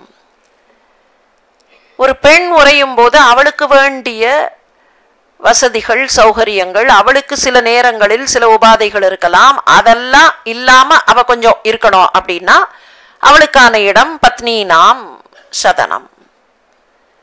அப்ப திட்டமிடுதல், மற்றவர்களுக்கு எப்படி துன்பங்கள் இருக்கும், இல்லை அவர்கள் எப்படி நினைப்பார்கள், வழிப்போக்கர்கள் என்ன சிந்திப்பார்கள், இதெல்லாம் இதனால தான் வழிப்போக்கர்களுக்கு முக்கியத்துவம் கொடுத்து, ஓரிடத்திலிருந்து இன்னொரு இடத்திற்கு பயணம் செய்பவர்களுக்கு முக்கியத்துவம் கொடுத்து திண்ணைகளை கட்டி வைப்பதுங்கிற முறை நமக்கு பிற்காலத்தில் வந்தது. திண்ணையை கட்டி வைத்தார்கள், என்ன பழங்கால சிஸ்டம் அது, திண்ணை கட்டி வைத்தார்கள் அப்படின்னு நினைக்கிறோம். மற்றவர்களுக்கு உதவ வேண்டும்ங்கிற ஒரு பிளானிங் மாத்திரம் இல்லை, டிராவலிங் நிறைய இருந்திருக்குன்னு தெரிகிறது. நிறைய டிராவல் இருந்திருக்கலைன்னா இந்த வழியாக வழிப்போக்கர்கள் வருவார்கள்ங்கிற கவலைப்பட வேண்டிய அவசியமே இல்லையே. அப்போ பீப்புள் ஹவ் பீன் டிராவலிங். பல ஊர்களுக்கு போயிருந்திருக்கிறார்கள், பல தலங்களுக்கு போயிருந்திருக்கிறார்கள். இது ஒரு வாழ்க்கை முறையாக இருந்திருக்கிறது. அவர்களுக்கு உதவி செய்வதற்கு திண்ணைகள். ஆனா இது எல்லாமே எங்க ஸ்டார்ட் ஆறுது, எங்கேயோ வேத காலத்திலிருந்து அதற்கும் முன்னால் இருந்தே இந்த திட்டமிடுதல் இது கொஞ்சம் கொஞ்சமாக உள்ளங்களில் வளர்க்கப்பட்டு, இது தர்மம், பிறருக்கு உதவி செய்வது, அவர்கள் வரும்போது அவர்களோடு அளவலாவுவது, விருந்தினர்களை உபச்சாரம் செய்வது, இதெல்லாம் பார்ட் ஆஃப் தர்மம். சரி, நீர் வந்தால் அந்த நீர் ஏன் வரணும், பேசாம அங்க போட்டு இங்க புவங்கம்னு போட்டு ஒரு சின்ன த்ரெஷோல்டு கட்டினார்களே, தண்ணீர் வரக்கூடிய பாதையை போட்டு நல்லா அடைச்சிருவோம், இந்த பக்கம் வராது அப்படின்னு நினைக்கல. இந்த பக்கம் வந்தால் அது சுற்றி ஓடுவதற்கு வழியை வை. நீங்க இன்னைக்கு பெரிய நேச்சுரல் கெலாமிட்டிலாம் வருதுன்னு கஷ்டப்படுகிறோமே, பிரதான காரணம் என்ன? Waterways have been blocked. வாட்டர்வேஸை பிளாக் பண்ணினா தண்ணீர் நம்மை விட ஆற்றல் மிக்கது, அதை நாம கட்டுப்படுத்த முடியாது, அது பாட்டுக்கு அடிச்சு தள்ளின்னு போகும். அப்ப பெஸ்ட் என்னவா இருந்திருக்கும், வாட்டர்வேயை பிளாக் பண்ணாம அதனுடைய எனர்ஜியை நாம எப்படி நமக்கு சாதகமாக பயன்படுத்தி கொள்ளலாம் அப்படின்னு திட்டம் போட்டா அது சரியா இருக்கும். அதுக்கு தான் கல்லணை ஒரு எக்ஸாம்பிள். தண்ணீரை குறுக்க பிடிச்சு நிறுத்திடுவேன் இல்லை, அந்த தண்ணீர் உபரியாக போவதை எனக்கு வேண்டிய அளவிற்கு நான் அதை பயன்படுத்தி கொள்வேன், அதை தடுக்கவும் மாட்டேன், ஆனால் அதை எனக்கு பயன்படுத்தி கொள்வேன். கம்ப்ளீட்டா வாட்டர்வேயை பிளாக் பண்ணல அவர்கள், அது சுற்றி போக வேண்டும். இயற்கையோடு ஒருங்கிணைந்த வாழ்க்கை. இயற்கையை விட்டு விட்டு வாழ முடியாது, இயற்கையை தூக்கி போட்டு விட்டு வாழ முடியாது. இயற்கையோடு நம்மை சேர்த்து கொள்ளுவதுதான் த பெஸ்ட் சயின்டிபிக் அப்ரோச். பல முறை பார்த்துட்டோம். இயற்கையை போய் நாம் சீண்டும் போதுதான் பலவித பிரச்சனைகள் மனித இனத்திற்கு வந்து கொண்டு இருக்கின்றன. புதிய புதிய புதிய நுண்கிருமிகள் வருகின்றன. 6 மாசத்துக்கு ஒரு தடவை ஏதாவது ஒரு வைரஸ் வந்துருமா அப்படின்னு ஒரு திடீர்னு ஒரு ஃபியர் வேவ் அப்படி பரவும். எஸ்பெஷலி கோவிட் வந்துட்டு போனதுக்கு அப்புறம் எதை பார்த்தாலும் நமக்கு வைரஸ் மாதிரி தெரிகிறது. இல்லையா? அது ரொம்ப இந்த வைரஸுங்கிறதுக்கான டெஃபினிஷனே ரொம்ப சிக்கலான டெஃபினிஷன். அது உயிர் உள்ள ஆனால் உயிர் இல்லாத ஒரு ஜீவன். அதுக்கு சாதாரணமாக விட்டா உயிர் கிடையாது. இங்கே கிடக்கும்னா உயிர் கிடையாது. ஒரு 2 நாள் இருக்கும், 3 நாள் இருக்கும், டிபெண்டிங் ஆன் த வைரஸ். அதனுடைய திறமை 2 நாள் உயிரோடு இருக்கும், 3 நாள் உயிரோடு இருக்கும், இல்லை சிலதெல்லாம் 1 வாரம் இருக்கும், சிலதெல்லாம் 2 மணி நேரம் கூட இருக்காது. இஃப் லெஃப்ட் ஆன் அண்ட் நான் லிவிங் திங். ஆனால் இதுவே லிவிங் திங்குள்ள புகுந்ததுன்னா தன்னை லிவிங்காக மாற்றிக்கொள்ளக்கூடிய வல்லமை அதற்கு உண்டு. அதனால தான் வைரஸ் பெரிய ஆபத்து. இது ஒரு பக்கம் இருக்க, வைரஸ் வந்து விடுமா வந்து விடுமா வந்து விடுமா என்று பயப்படுவதற்கே என்ன காரணம்? இயற்கையை ரொம்ப சீண்டினா அது பாட்டுக்கு எங்கேயோ இருக்கிற வைரஸ் எம்பி குதிச்சு நம்ம கிட்ட வந்துடும். அதுவும் சர்வைவ் ஆகணும். இயற்கையை சீண்டும் போது தான் இது அதிகப்படுகிறது. நேரடியாக சீன்றோங்கிறத மனித இனம் ரியலைஸே பண்றதில்லை. சீண்டுதல்னா என்ன? நாம இருக்க வேண்டிய எல்லை அதை விட்டுட்டு நமக்கு இடப்பற்றாக்குறை வரும்போது கொஞ்சம் கொஞ்சமா அது இருக்கக்கூடிய இடத்துக்குள்ள போயிட்டே இருந்தா அது மெல்ல மெல்ல இங்க வந்துடுறது. மழை காலத்துல தண்ணீர் உள்ள போனா பாம்புகளும் எலிகளும் வெளியில் வருங்கிறதுனால தான் மழை காலத்துல சன்னியாசிகள் கூட சஞ்சரிக்க வேண்டாம்னு சாதுர்மாசம்ங்கிற ஒரு திட்டத்தை எல்லாம் கொண்டு வந்தார்கள் நம்முடைய பெரியவர்கள். இப்ப நேச்சுரலி அதுக்கு வாழுவதற்கு இடமில்லைன்னா அது எங்கேயோ வரும். அந்த மாதிரி அதுக்கு வாழுவதற்கு இடமில்லை. முன்னாலேயே ஒரு தடவை பார்த்தோம், மலேரியா போய்விட்டது என்று ஒரு பக்கத்தில் பல முயற்சிகளை பல பிரயத்தனங்களை எடுத்து மலேரியாவை ஒழிக்க பார்த்தாலும் இப்ப மலேரியா குரங்குகளுக்கு வந்திருக்கு. குரங்குகள்டேந்து எங்க குதிக்கும்னு தெரியாது. எப்போ இந்த டெங்கி வைரஸ் இருக்கே அது எப்போ ஆபத்தான வைரஸா மாறித்துன்னா 1940கள் வாக்குல தான். அதுக்கு முன்னால வரைக்கும் அது பெரிய ஆபத்தான வைரஸ் கிடையாது. அது மியூட்டேட் ஆகி ஆபத்தான ஒரு ஸ்ட்ரெயின். இப்போ இருக்கிறதெல்லாம் அந்த ஸ்ட்ரெயின் தான். என்ன காரணம்னா மேசிவ் அர்பனைசேஷன். 1940s உலகத்துல குறிப்பாக ஐரோப்பியா பகுதிகளில் நடைபெற்ற மேசிவ் அர்பனைசேஷன். அப்ப இயற்கையோட போய் நாம முட்டி மோதும் போது எது சர்வைவ் ஆகுமோ, எது ஃபிட்டஸ்டோ அது தலை தூக்கும். அதனாலதான் இயற்கையை அரவணைத்து கொண்டு இயற்கையை நாம் அரவணைக்கிறதுங்கிறதே கொஞ்சம் ஒரு மிஸ்நாமர் தான். இயற்கை நம்மை அரவணைக்க வேண்டும். ஏன்னா அந்த பலம் நம்ம கிட்ட கிடையாது. எல்லாம் சேர்ந்ததுன்னா அந்த பலம் நம்ம கிட்ட கிடையாது. அப்ப அதை எப்படி ஹார்னஸ் பண்றது, அதை எப்படி நம்மோடு பயன்படுத்தி கொள்வது, அதுதான் நம்முடைய முன்னோர்கள் செய்த பணி. இன்னைக்கு அதை என்வாயர்மெண்டல் ஃப்ரெண்ட்லி அப்படின்லாம் சொல்றோம். ஈகோ ஃப்ரெண்ட்லியாகவும் என்வாயர்மெண்டல் ஃப்ரெண்ட்லியாகவும் மனிதர்கள் இல்லை என்றால் மனித இனத்திற்குத்தான் அழிவு ஏற்படுமே தவிர, மனித இனத்திற்குத்தான் பெரிய நஷ்டம் ஏற்படுமே தவிர மற்றவர்களுக்கு பெரிய நஷ்டம் இல்லை. சரி, இதுல இன்னொன்னு என்ன கத்துக்கிறோம்னா, கட்டுமான பொருட்களை எப்படி பயன்படுத்தி இருக்கிறார்கள், எப்படியெல்லாம் அதை கரெக்டா பயன்படுத்தலாம், கல்லை எங்க பயன்படுத்தலாம், மண்ணை குழைச்சி எப்படி பயன்படுத்தலாம். ராமாயணத்திலே ஒரு காட்சி வரும். லக்ஷ்மணன் எப்படி பர்ணசாலை கட்டினான்ங்கும் போது கொஞ்ச நாள் தான் தங்க போறோம் இங்க அப்படின்னா ஒரு மாதிரி கட்டினான். 10 வருஷம் இங்க தங்க போறோம் அப்படின்னு பஞ்சவடியில பிளான் பண்ணும்போது கொஞ்சம் வித்தியாசமா கட்டினான். கொஞ்ச நாள் தான் தங்க போறோம்னா மண்ணை குழைச்சி வெறும் சவறு தான். பஞ்சவடி பகுதியில ரொம்ப நாள் தங்க போறோம் அப்படிங்கும்போது வெறுமன மண்ணை குழைச்சு கட்டல, அங்கங்க குச்சிகள் எல்லாம் கண்டுபிடிச்சு கொண்டு வந்து அந்த குச்சியெல்லாம் குறுக்கு நடுக்குமா வச்சு அதுக்கு இந்த பக்கமும் மண்ணை குழைச்சு அதுக்கு அந்த பக்கமும் மண்ணை குழைச்சா நடுவுல you get a frame work. இது எல்லாவற்றையும் விட முக்கியமானது கூட்டு வாழ்க்கை. எல்லோரும் ஒன்றாக சேர்ந்து வீடு கட்டும்போது சபைன்னு ஒரு இடம் வையுங்கள், சதஸ்னு ஒரு இடம் வையுங்கள். வரக்கூடியவர்களோடு சேர்ந்து பழகி அவர்களோடு கூட்டு வாழ்க்கை, அந்த பகுதியை சேர்ந்தவர்கள் வாழுகிற கூட்டு வாழ்க்கை. இது வேத காலத்திலேயே தொடங்குகிறது.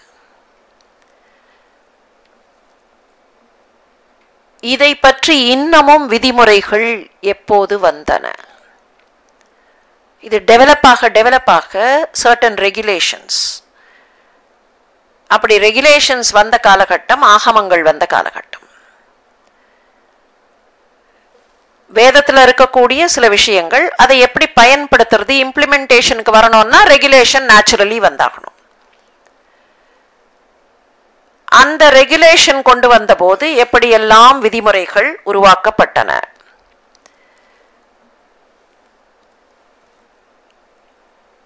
ஒன்று, கோவில்கள் கட்டுவதை பற்றி கவலைப்பட்டாது.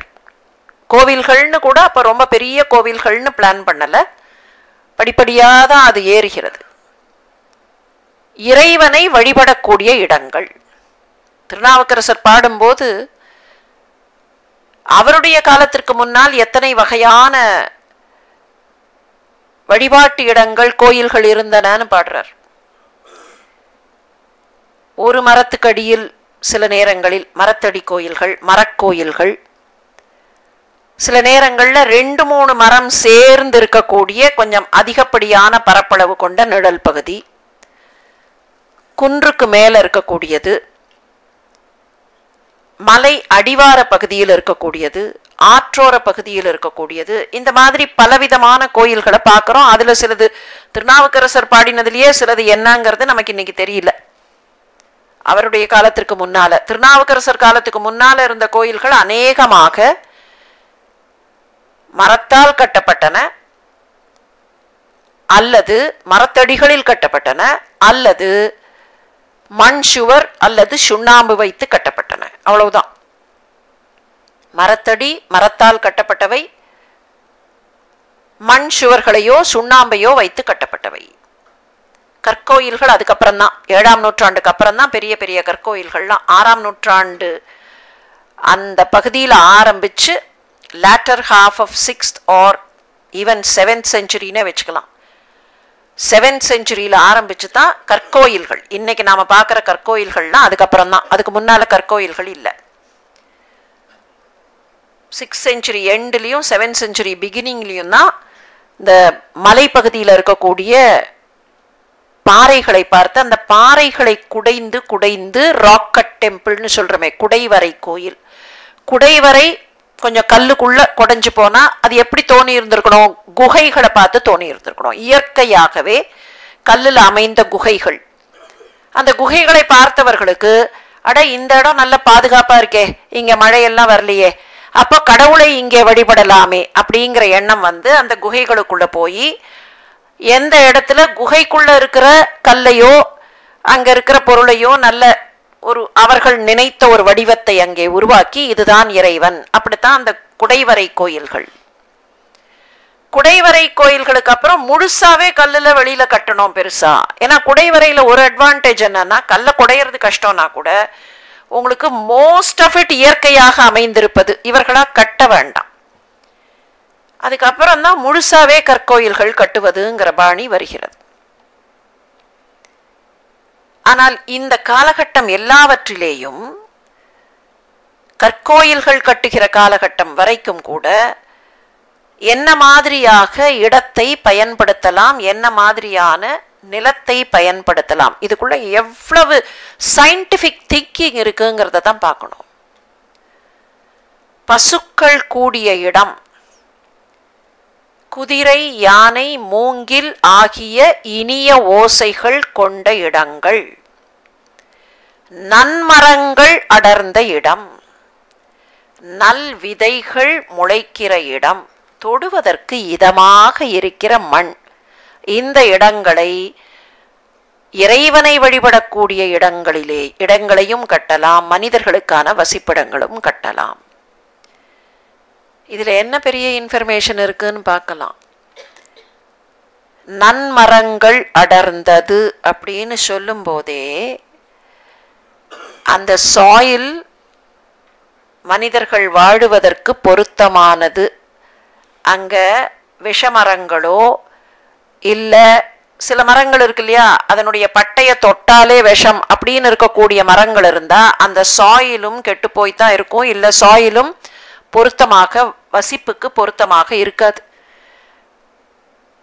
எத்தனை கதைகள் படிக்கிறோம், எத்தனை நிகழ்ச்சிகள் படிக்கிறோம், ஏதோ ஒரு நதியினுடைய நீர் விஷம் கலந்திருந்தால், கெட்டு போயிருந்தால், அல்லது மண்ணில் வேறு ஏதாவது ஒரு தன்மை, தேவையில்லாத மினரல் இல்ல தேவையில்லாத ரேடியேஷன் இதெல்லாம் இருந்தா அங்க வாழ முடியாது. அதை எப்படி டிசைட் பண்றது? அவர்கள் பண்ணின ரொம்ப சிம்பிள் வகையான சாயில் டெஸ்டிங், பெருசா லெபார்டரி கட்டி அதை கொண்டு போய் அந்த சாயில் டெஸ்டிங்லாம் பண்ணல. நல்ல மரங்கள் இங்கே வளர்கின்றன, பயன் தரக்கூடிய பழமரங்கள் வளர்ந்திருக்கின்றன. this soil should be basically good.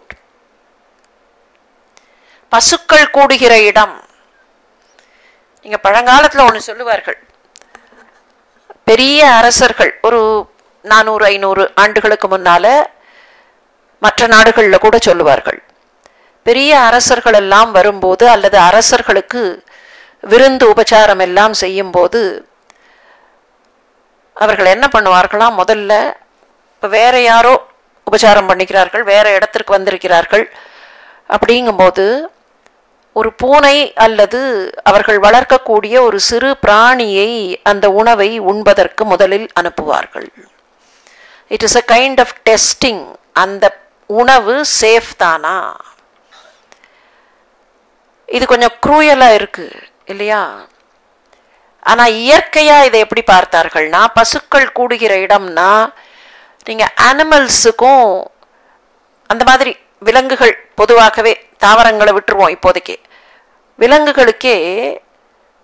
விலங்குகளுக்கும் பறவைகளுக்கும் சில வகையான ஒரு சென்ஸ் உண்டு. நீங்க எங்கேயோ பூகம்பம் வரப்போகிறதுன்னா பறவை எல்லாம் பறக்கும், பெரிய மழை வரப்போகிறது அப்படின்னா நாம கண்டுபிடிக்கிறதுக்கு முன்னால அந்த சென்ஸ் கண்டுபிடிச்சிரும். என்ன காரணம்னா அவற்றுக்கு இருக்கக்கூடிய சில ஸ்பெஷல் மெக்கானிசம்ஸ், அது மனிதர்களுக்கு தேவையில்லை என்று பரிணாமம் அதை விட்டுவிட்டது. ரொம்ப முக்கியமா ஒண்ணு அதுல என்ன, விலங்குகளுக்கும் பறவைகளுக்கும், குறிப்பாக விலங்குகளுக்கு இருக்கக்கூடிய அந்த நாசியினுடைய துல்லியம். யானையா இருக்கட்டும், நாயா இருக்கட்டும், அதுக்கெல்லாம் அந்த வாசனையை கண்டுபிடிச்சிட முடியும். அதனால தானே இப்பவும் கூட நாய்களை புலன் சோதனைக்கு அனுப்புகிறார்கள்னா அங்க என்ன வாசனைங்கிறத மனிதர்களால் அவ்வளவு கண்டுபிடிக்க முடியாது. ஆட்டோமேட்டிக்கலி நம்முடைய ஆல்ஃபாக்டரி பிரெயின் அவ்வளவு துல்லியமா இல்லை. இது மனிதர்களுக்கு தேவையில்லை. என்ன காரணம்னா மனிதர்கள் வெர்டிக்கலா நிற்கக்கூடியவர்களா மாறினதுக்கு அப்புறம் கண்ணை வைத்துக் கொண்டு பலவற்றை அவர்களால் ஜட்ஜ் பண்ண முடியுங்கிறதுனால evolution as such did not give that. ஆனா விலங்குகளுக்கு அப்படி இல்லை. விலங்குகள் அந்த சென்ஸை வச்சுதான் கண்டுபிடிச்சாகணும். யானையிலிருந்து பல விலங்குகளுக்கு, நீர் யானை உட்பட எல்லாத்துக்கும் அந்த சென்ஸ் ஆஃப் ஸ்மெல் ரொம்ப துல்லியமாக இருக்கும். பறவைகளுக்கு சென்ஸ் ஆஃப் ஸ்மெல்லை விட சில பறவைகளுக்கு சென்ஸ் ஆஃப் ஸ்மெல் அதிகம்.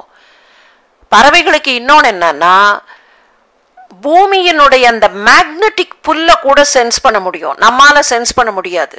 காந்த ஈர்ப்பு இருக்கே, அதை சென்ஸ் பண்ணும் பறவைகள். ஏன்னா அப்பதான் அதால பறக்க முடியும். அந்த இடத்துக்கு அவாய்ட் பண்ணி போகணும், எந்த இடத்துக்கு போகணும், எந்த இடத்த அவாய்ட் பண்ணணும் அப்படிங்கிறது நேச்சுரலா சர்வைவல். பூனையினுடைய அந்த மீச இருக்கா இல்லையா, விஸ்கர்னு சொல்றோமே, நல்ல இருட்டுல அது கண் பார்ப்பதை விட அந்த விஸ்கர்ல என்ன மாதிரியான காற்று படுகிறதுங்கிறத வச்சு எந்த பக்கம் போகலாங்கிறத அது டிசைட் பண்ணும். அப்ப இதெல்லாம் எக்ஸ்ட்ரா, நமக்கு தெரியாத சில சென்சஸ், எக்ஸ்ட்ரா கூட இல்லை, அவற்றுக்கு வளர்ந்திருக்கக்கூடிய அந்த சென்ஸ். இப்ப விலங்குகள் என்ன பண்ணும்னா, இப்ப பசுக்கள் ஓரிடத்தில் கூடி இருக்கின்றன அப்படின்னா அந்த இடம் சரியா இல்லை, இல்லை அங்க இருக்கிற அந்த புல்லோ அங்க இருக்கிற செடி கொடியோ அது விஷம் கலந்தது அல்லது அது வாழ்க்கைக்கு பொருந்தாததுன்னா அது அங்கே இருக்கவே இருக்காது, அங்கேருந்து போயிடும், அந்த இடத்த அவாய்ட் பண்ணி போயிடும். அப்ப பசுக்கள் கூடியிருக்கக்கூடிய இடம் என்றால் அந்த இடம் நிச்சயமாக வாழ்வதற்கு பொருத்தமான இடமாக இருக்க வேண்டும். தனிப்பட்ட முறையில் எனக்கு நினைவிருக்கிறது, ஒரு முறை எங்களுடைய வீட்டில் பெயிண்ட் பண்ணினோம்.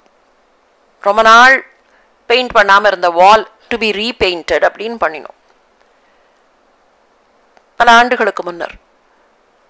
அப்போது பெயிண்ட் பண்ணி ஒரு 2-3 நாள் ஆன உடனேயே எனக்கு ஒரு எறும்பு கண்ணில் பட்டுது. ஒரு எறும்பு, 2-3 எறும்பு அப்படி போச்சு. விவரம் புரியாமல் நான் ஒரு கமெண்ட் அடித்தேன், என்னது இது இப்போ தான் புத்தம் புதுசாக பெயிண்ட் பண்ணியிருக்கோம், எறும்பெல்லாம் வந்துட்டுருக்கு, பூச்சியெல்லாம் வந்துட்டுருக்கு அப்படின்னு. நன்றாக நினைவிருக்கிறது, என்னுடைய தாயார் அப்போ ஒரு கமெண்ட் அடித்தார்கள், சந்தோஷப்படுது, பெயிண்ட் பண்ணதுக்கு அப்புறமும் ஒரு ஜீவன் இங்கே வாழறதுக்கு வருதுன்னு சொன்னால் இந்த இடத்தை அது விரும்புகிறது என்று மகிழ்ச்சி அதை விட்டு விட்டு புலம்பாதேனார்கள். ஒரு ஜீவன் அங்கே வாழறதுக்கு வருது அப்படின்னா it likes the atmosphere. It is not a dead atmosphere, it is a living atmosphere என்று எண்ணிப்பார்னார்கள். எனக்கு அது அப்போ புரியலை. பல விஷயங்களை பார்த்ததற்கு பின்னர், படித்ததற்கு பின்னர், அனுபவித்ததற்கு பின்னர் தான் அந்த ஸ்டேட்மெண்ட்டுக்கான முழு காத்திரமும் எனக்கு புரிந்தது. நல்ல மரங்கள் அடர்ந்ததாக, நல்ல விதைகள் முளைக்கக்கூடிய இடமாக, தொடுவதற்கு இதமாக, குதிரைகள் வாழ்ந்த இடம், யானைகள் வாழ்ந்த இடம், மூங்கில் இருந்தா அந்த மூங்கில் செழிக்கிறதுன்னு அந்த மண் நல்ல மண் அர்த்தம். அப்ப இந்த மாதிரியான வாசனை இருந்ததுன்னா அங்க அது இருந்திருந்திருக்கணும், அங்க அவை வாழ்ந்திருந்திருக்க வேண்டும். ஏன் வாசனை இருந்திருக்கணும் அப்படின்னா யானைகள் கூட்டமா போயிருந்திருக்கும். அவர்கள் சொல்றது அந்த காலத்து காட்டுப்பகுதியிலன்னா யானைகள் அந்த பக்கமா கூட்டமா போயிருந்திருக்கும். அந்த பகுதிக்கு வரக்கூடாதுன்னு நினைச்சிருந்தா அது பொருத்தமில்லாத, உயிர் வாழ்வதற்கு பொருத்தமில்லாத இடமாக இருந்தால் யானைகளோ குதிரைகளோ அந்த பக்கம் வந்திருக்காது. அத்தி, வேம்பு, அசோகம், ஏழிலைப்பாலை, மாமரம் இவையெல்லாம் வளர்ந்த இடமாக இருந்தால் உத்தமம். பழமரங்கள் இருந்த இடமாக இருந்தால் உத்தமம். கோயில்களும் கட்டலாம், மனிதர்களுடைய வசிப்பிடங்களும் கட்டலாம். சமதளமாக இருக்கும் என்றால் மிகவும் உத்தமம். இது தவிர அந்த நிலத்திற்கு நிறமும் சொன்னார்கள். எந்த நிறங்கள் இருந்தால் அந்த நிலம் பொருத்தமான நிலம். சற்றே வெண்மையாக உவர் மண்ணாக இருக்கக்கூடிய இடம் வெண்ணிறம். இன்னும் வேற ஒரு இடத்துல வரும், உவர் மண்ணாக வெண்ணிறமாக இருக்கக்கூடியது யாகங்கள் செய்வதற்கு கூட மிகவும் பொருத்தமான இடம். அத்திமரங்கள் செழித்து வளர்ந்திருந்தால் அங்கே மனிதர்கள் மகிழ்ச்சியாக வீடு கட்டலாம். பொன்னிறம் கொஞ்சம் அப்படி மஞ்சள் கலந்ததா இருந்தா, செந்நிறம் செம்மையான மண்ணாக இருந்தால், சென்னையை சேர்ந்தவர்களுக்கு இதை சொல்ல வேண்டிய அவசியம் இல்லை. ரெட் ஹில்ஸ் எல்லாம் வந்ததுக்கே காரணம் அந்த செம்மையான மண் தான். கருமையான மண் கல்கத்தா பகுதி, செம்மையான மண் சென்னையின் பகுதி. கருநிறம் இருந்தாலும் அது மனிதர்கள் இறை வழிபாட்டுக்கு நல்ல இடம். கபோதக நிறம், கொஞ்சம் ஒரு கிரேயிஷ் பிரவுன் இருக்கக்கூடியது தான் கபோதக நிறம். இந்த மாதிரியான வண்ணம் இருந்தால், இந்த வண்ணம் இருக்கக்கூடிய மண் நல்லது, இந்த வண்ணத்தை ஏற்றுக்கொள்ளலாம். சரி, எந்த இடத்துல கட்டக்கூடாது, எந்த இடத்தை தேர்ந்தெடுக்க கூடாது, எது தேர்ந்தெடுக்க வேண்டும்ங்கிறது முதல் வரி. புருஷாஞ்சலி பிரமாணமாக நீர் தென்பட்டால் அந்த இடம் நல்லது. அது என்ன புருஷாஞ்சலி? ஒரு சராசரி ஆண் நின்று தன்னுடைய கைகளை அஞ்சலி ஹஸ்தமாக இப்படி தூக்கினால் எவ்வளவு உயரம் வருமோ அதுதான் புருஷாஞ்சலி. அதுக்கு கொஞ்சம் மேல அப்படின்னா எவ்வளவு, அந்த கால்குலேஷன் போட்டு பார்த்தா ஒரு 7 அடி 7.5 அடி. புருஷாஞ்சலி பிரமாணம் அப்படிங்கிறது என்னன்னா, இப்போ ஒரு பூமி, இந்த பூமியில நம்ம கட்டலாமா, கோயில் கட்டலாமா, வீடு கட்டலாமா, வசிப்பிடங்கள் கட்டலாமா, இங்க பிளாட் போட்டு நிறைய ஒரு குடியிருப்பை கொண்டு வரலாமா அப்படின்னா, ஒரு இடத்துல அந்த புருஷாஞ்சலி அளவுக்கு பள்ளம் தோண்டினால், புருஷாஞ்சலி அதிலேந்து ஒரு 2 கை அளவுக்கு வேணா கூடுதலாக இருக்கலாம், பிட்வீன் 7 and 7.5 ஃபீட்டில் தண்ணீர் கொப்பளித்து வந்தால் அது மிகவும் நல்ல இடம். அப்படின்னா கிரவுண்ட் வாட்டர் இருக்குன்னு அர்த்தம், வாட்டர் டேபிளில் கிரவுண்ட் வாட்டர் இருக்குன்னு அர்த்தம். அந்த புருஷாஞ்சலி பிரமாணத்தை தாண்டி தோண்ட தோண்ட தோண்ட தண்ணீர் வரலன்னா அந்த இடத்தை விட்டு விடுங்கள். இன்னைக்கு அதை சொல்ல முடியாது, இன்னைக்கு கிரவுண்ட் வாட்டர் எங்கேயுமே இல்லை, அது வேற விஷயம். சரி, எது கூடாது அப்படின்னா, கரையான் புற்று, எலி வளைகள், மண்டையோடு, ரொம்ப பொடியான மணல், வெடிப்புகள் இருந்தால் விட்டுவிடுங்கள். இவை இல்லாத இடத்தை தேர்ந்தெடுங்கள். வெடிப்புகள் நிறைய இருக்குன்னா உள்ளுக்குள்ள எங்கேயோ கேப் இருந்துட்டே இருக்குன்னு அர்த்தம். அதுல எதையாவது கட்டுறதுக்கு போனா வெயிட் இறங்கிண்டே போகும். உள்ளுக்குள்ள இருக்கிற கேப் எவ்வளவுன்னு தெரியாது, இங்க வெடிப்பு மாதிரி தெரியும். உள்ளுக்குள்ள போனா அது கொஞ்சம் நல்ல விரிசல் இருந்ததுன்னா உள்ளுக்குள்ள இறங்கிடும். நீங்க ஒரு 50 ஆண்டுகளுக்கு முன்னர், 40 ஆண்டுகளுக்கு முன்னர் சென்னை மாநகரத்தினுடைய மேற்கு பகுதிகளில் வீடு கட்டியவர்களுக்கு தெரியும், ஆற்றுப்படுகை பகுதி அது. அந்த ஆற்றுப்படுகை பகுதியில் ஃபர்ஸ்ட் கிரவுண்ட் ஃப்ளோர் கட்டுற வரைக்கும் கூட பிரச்சனை தெரிஞ்சிருக்காது. ஃபர்ஸ்ட் ஃப்ளோர் கட்டினோன்னா கொஞ்சம் இறங்கும், அப்படியே கிராக்ஸ் பெருசா வரும். நாட் தி ஏர் கிராக்ஸ், பெரிய பெரிய கிராக்ஸ் வரும். ஆற்றுப்படுகை பகுதியில் இருந்தவர்கள் ஒரு காலகட்டத்தில் வீடு நடுவுல மாத்திரம் அப்படியே பள்ளமாயிடும். அந்த வெயிட் ஃபுல்லா தாக்க தாக்க இண்டிவிஜுவல் ஹவுசஸ் கட்டி இருந்த காலத்துல அப்படியே நடுவுல மட்டும் பள்ளமாயி, நீங்க சில சமயத்துல பார்த்தா மழை நாட்கள்ல கீழேந்து சீப்பேஜ் வந்து நடுவுல மட்டும் தண்ணி நிற்கும். இது சென்னை மாநகரத்தினுடைய மேற்கு பகுதியிலேயே நிறைய வீடுகள்ல இருந்தது. ஏன்னா அங்க லூஸ் சாயில், அந்த லூஸ் சாயில்ல வெயிட் அப்படியே ஒருத்தர் கட்டும்போது தெரியாது, பக்கத்துல இன்னொருத்தர், இந்த பக்கத்துல இன்னொருத்தர், அந்த பக்கத்துல இன்னொருத்தர்னா நிறைய வெயிட் இறங்கும் போது அப்படியே அது தாக்கும். அது எப்போ வந்து நிறைய ஃபீல் பண்ணினார்கள்னா, இண்டிவிஜுவல் ஹவுசஸா இருந்ததுல நடுவுல நடுவுல நடுவுல மல்டி காம்ப்ளெக்ஸஸ் வந்த போது, இந்த மல்டி காம்ப்ளெக்ஸ் உடைய இஃபெக்ட் அந்த ஹவுஸுக்கு தாக்கப்பட்ட போது கீழே இறங்கிது.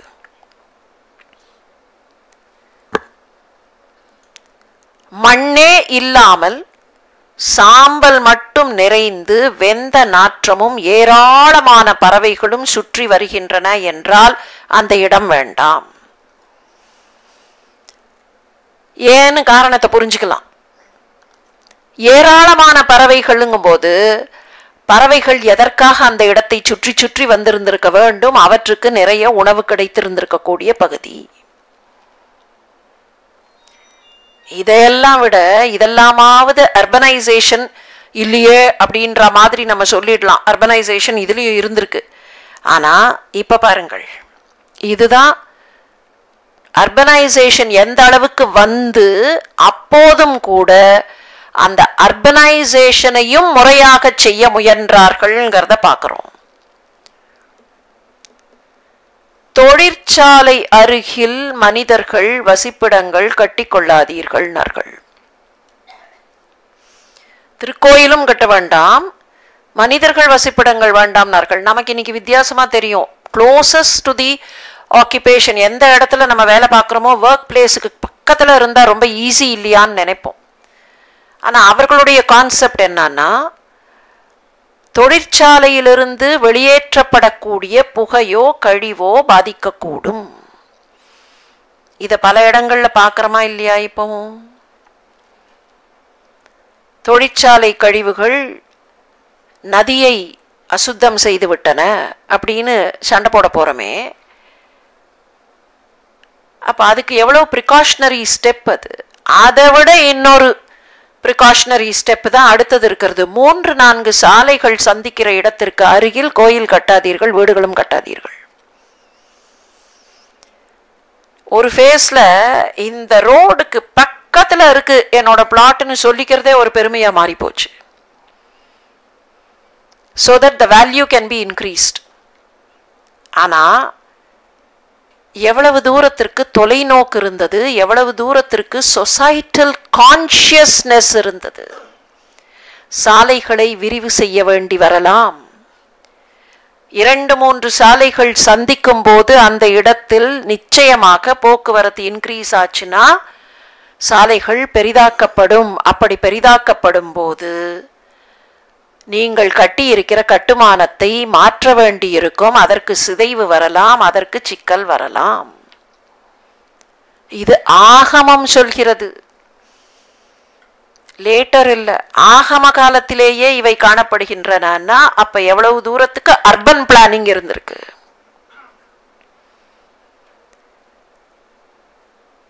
சென்னையிலேயே ஒரு சில இடங்கள் குடியிருப்பு பகுதிகளாக மாற்றிய போது, புதிய குடியிருப்புகள் அங்கே கொண்டு வந்த போது, அதுக்கு முன்னால் ஒன்றுமில்லாமல் இருந்தபோது, அந்த குடியிருப்பு பகுதிகளில் லே அவுட் போட்ட போது எப்படி போட்டார்கள் தெரியுமா? நீங்கள் இன்னமும் சில இடங்களில் பார்க்கலாம். கொஞ்சம் ஒரு 50 இயர்ஸுக்கு முன்னால் போடப்பட்ட லே அவுட் ஏரியாஸ் இன்னமும் இருக்குது. Some of the posh areas. நான் வேண்டுமென்றே அந்த பெயர்களை சொல்லவில்லை.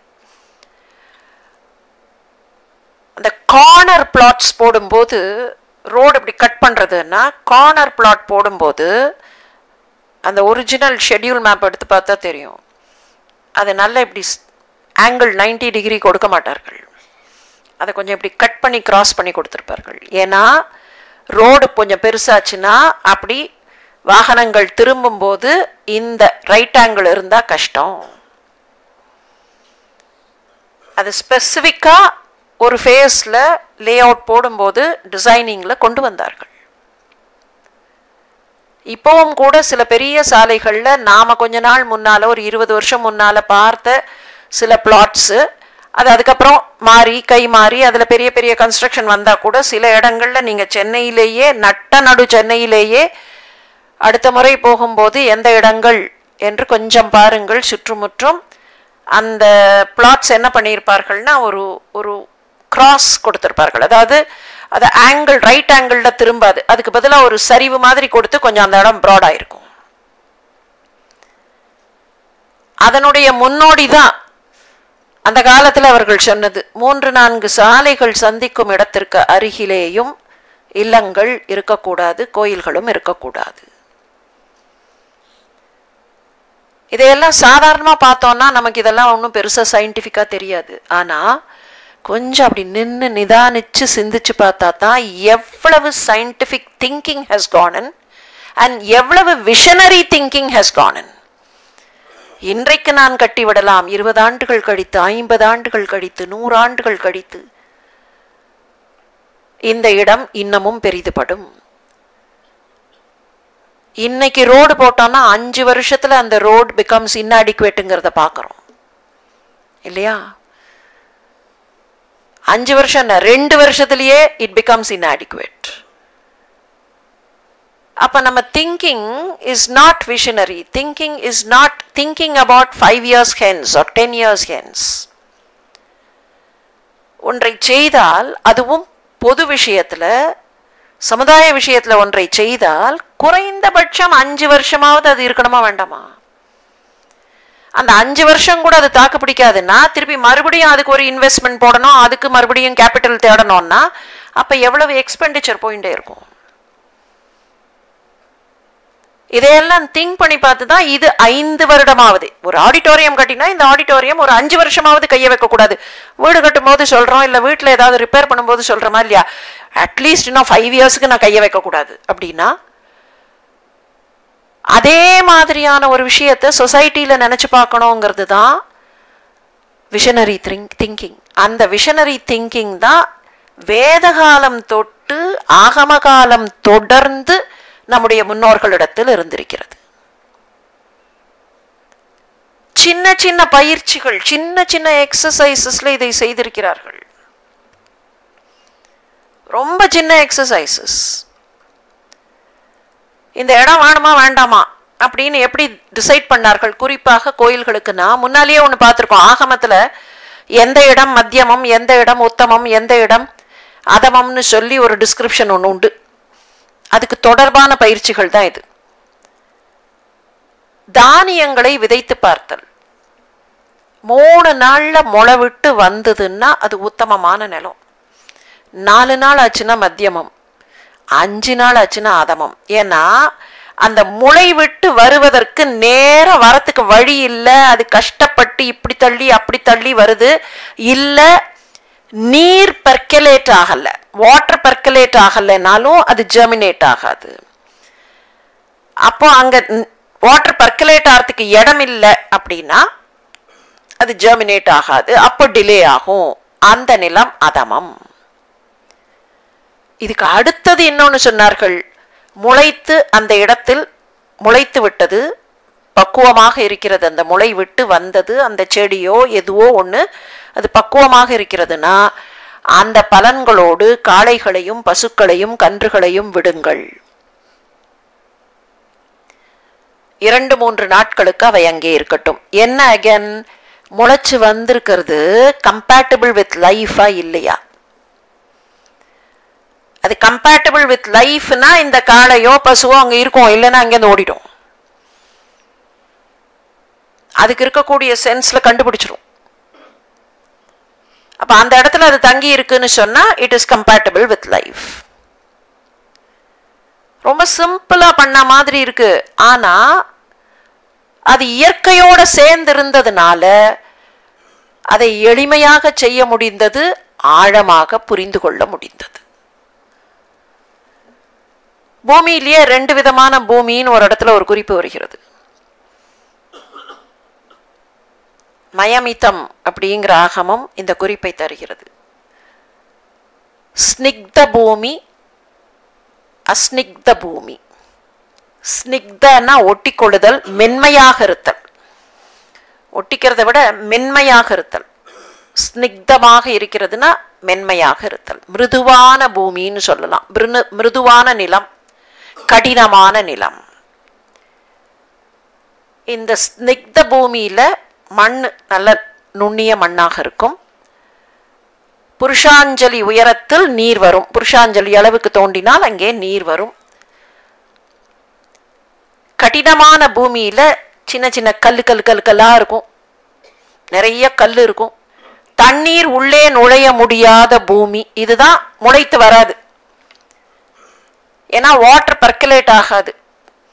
வாட்டர் பெர்கலேட் ஆகலைன்னா அந்த பூமி பிரயோஜனம் இல்லை என்று கருதினார்கள். காரணம் என்ன? நாம இன்னைக்கு என்ன நினைக்கிறோம்? வாட்டர் பெர்கலேட் ஆக வேணாம், எல்லாம் வழியில ஓடிட்டோம். அது அப்படியே எங்கேயாவது பைப்பு போட்ட மாதிரி ஓடணும்னு. வாட்டர் பெர்கலேட் ஆனாதான் அந்த சாயில் நல்ல கண்டென்ஸ் ஆகும், சொலிடிஃபை ஆகும். அப்பதான் அது மேல நிக்கிற எந்த கட்டுமானமாக இருந்தாலும் பலமாக நிற்கும். இல்லைன்னா கீழே கிரவுண்ட் டேபிள்ல வாட்டர் இல்லைன்னா அந்த இடம் போல்னு சொல்லுவோமா இல்லையா, அந்த மாதிரி போலா இருக்கும். போலா இருந்ததுன்னா அதனால் பலவிதமான பிரச்சனைகள் வரும். மேல இருக்கிறதும் தாங்காது. அப்படி போலா இருக்கிறது ஒன்றுத்துக்கு ஒன்று உரசினா அதிலேயே சில நேரங்கள்ல லேண்ட்ஸ்லைடோ இல்லைன்னா பூகம்பங்களோ வரலாம். இன்னைக்கு கிட்டத்தட்ட என்ன நிலைமை நடந்திருக்கு? கிரவுண்ட் வாட்டர் இருந்தது, 10,000 வருஷம் சேர்ந்த கிரவுண்ட் வாட்டரை ஒரு 20 வருஷத்துல எடுத்து முடிச்சிட்டோம். அப்ப கிரவுண்ட் வாட்டர் இன்னும் சேரல. 10,000 வருஷம் சேர்ந்தது, இது சேரல. இது சேரறதுக்காவது வழிவிடலாமே அப்படின்னா இது சேரறதுக்கும் வழிவிடாம அங்க மேல எல்லாத்தையும் அடைச்சாச்சு. அப்ப இந்த இடம் எப்படி இருக்கும்? கீழே நீங்க கற்பனை பண்ணி பாருங்கள். இதுதான் பூமியினுடைய பரப்பு. பூமி பரப்புக்கு கீழே வாட்டர் டேபிள்.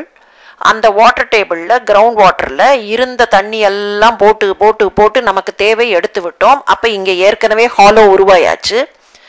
அந்த ஹாலோ வந்து சேர வேண்டும், தண்ணீர் மீண்டும் வந்து சேர வேண்டும் அப்படின்னா அதுக்கு ரொம்ப நாள் ஆகும். சரி, கொஞ்சமாவது சேரட்டோம்னா மேல போட்டு மூடியாச்சுன்னா அது எங்க சேரும்?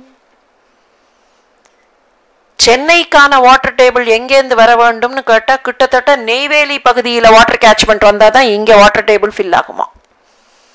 அப்படின்னா ஓரிடத்திற்கு ஓரிடம். நான் தனியாக இருக்கேன், எனக்கு ஒன்றும் இல்லை, என் ஊரில் ஒன்றும் இல்லை, இங்கே இருந்தா அங்கே, அங்கே இருந்தா இங்கே. இயற்கை எல்லாவற்றோடும் பின்னி பிணைந்தது. இதெல்லாம் நினச்சி பார்த்துருந்தா தான் தண்ணீர் உள்ளே நுழைய முடியாத பூமிக்கு பக்கத்தில் வசிப்பிடங்கள் வைத்து கொள்ளாதீர்கள், விட்டுவிடுங்கள். சரி, இதெல்லாம் இன்னைக்கு ஒத்து வருமா? இன்னைக்கு பாப்புலேஷன் ரொம்ப எக்ஸ்ப்ளோர்ட் ஆயிடுது, இன்னைக்கு இதெல்லாம் ஒத்து வருமா? இஸ் இட் பாசிபிள்னா it may not be 100% possible. ஆனால் இதில் இருக்கக்கூடிய பாடங்களை எடுத்துக்கொண்டு எந்தெந்த இடத்துல எதை எப்படி மாடிஃபை பண்ணினால் இயற்கையை நம்மோடு சேர்த்து கொள்ளலாம்னு நாம திட்டம் போட முடியும். இன்னும் ஒரு சின்ன எக்ஸ்பெரிமெண்ட் பண்ண சொன்னார்கள். ஒரு நிலம் இருக்கு, மனித உயரத்திற்கு குறைவாக பள்ளம் தோண்டி விட்டு அதுல நீர் ஊற்றி விட்டு ஒரு நாள் வெயிட் பண்ணுங்கள்னார்கள். கொஞ்சம்தான் சுண்டி இருக்கும்னா அந்த நிலத்தை ஏற்றுக்கொள்ளலாம். நிறைய காணாம போச்சுன்னா விட்டு விடுங்கள். ஏன்னா தண்ணி எல்லாம் எங்கேயோ கீழே இறங்கிருதுன்னு அர்த்தம். அப்போ ஒன்னு கிரவுண்ட் டேபிள்ல வாட்டர் இல்ல, ரெண்டாவது பெருசு பெருசா எங்கேயோ வெடிப்பு இருக்கு, அந்த வெடிப்பு வழியாக நீர் இறங்கி இருக்கிறது. அவ்வளோ பெரிய வெடிப்புகள் இருக்கும் என்றால் கட்டுமானங்கள் கீழே இறங்கும். இப்ப எவ்வளவு பெர்மிட்டேஷன் காம்பினேஷன். இந்த பெர்மிட்டேஷன் காம்பினேஷன் எல்லாம் போட்டு பிளான் பண்ணி இதெல்லாம் டாக்குமெண்ட் பண்ணியிருக்கணும்னா அவர்களுடைய call it by whatever name, civil என்ஜினியரிங்கா ஆர்கிடெக்சரா, அதுக்கு என்ன பெயர் சொல்ல போறோம், எந்த பெயர் வேண்டுமானாலும் சொல்லலாம். இவற்றையெல்லாம் கட்டுமான பொறியியல் தெரிந்தவர்கள், கட்டுமான கலை தெரிந்தவர்கள், கட்டட கலை தெரிந்தவர்கள், call it by whatever name. All this had lot of, number one, scientific information, number two, societal consciousness, number three, all this was based on dharma. இவ்வளவும் சேர்ந்துதான் இதெல்லாம் நமக்கு வந்த பொக்கிஷம். ஆனா நம்மகிட்ட இவ்வளவு பெரிய சொத்தெல்லாம் இருக்குங்கிறதே நம்மில் பலருக்கு தெரியாது. நம்ம தாத்தா பாட்டி இவ்வளவு சொத்து வைத்து விட்டு போயிருக்கிறார்களா? சில சமயத்துல படிக்கிறோமா இல்லையா, 30 வருஷமா ஒரு சின்ன கல்லை வைத்து கொண்டிருந்தார்கள், அது என்ன கல்லுனே தெரியல, அப்புறம் போய் பார்த்தா அது பெரிய வைரக்கல்லாக்கும், அப்புறம்தான் கண்டுபிடித்தார்கள். And that lady was extremely surprised அப்படின்னு எல்லாம் சோசியல் மீடியால நிறைய கதைகளை பார்க்குறோமே.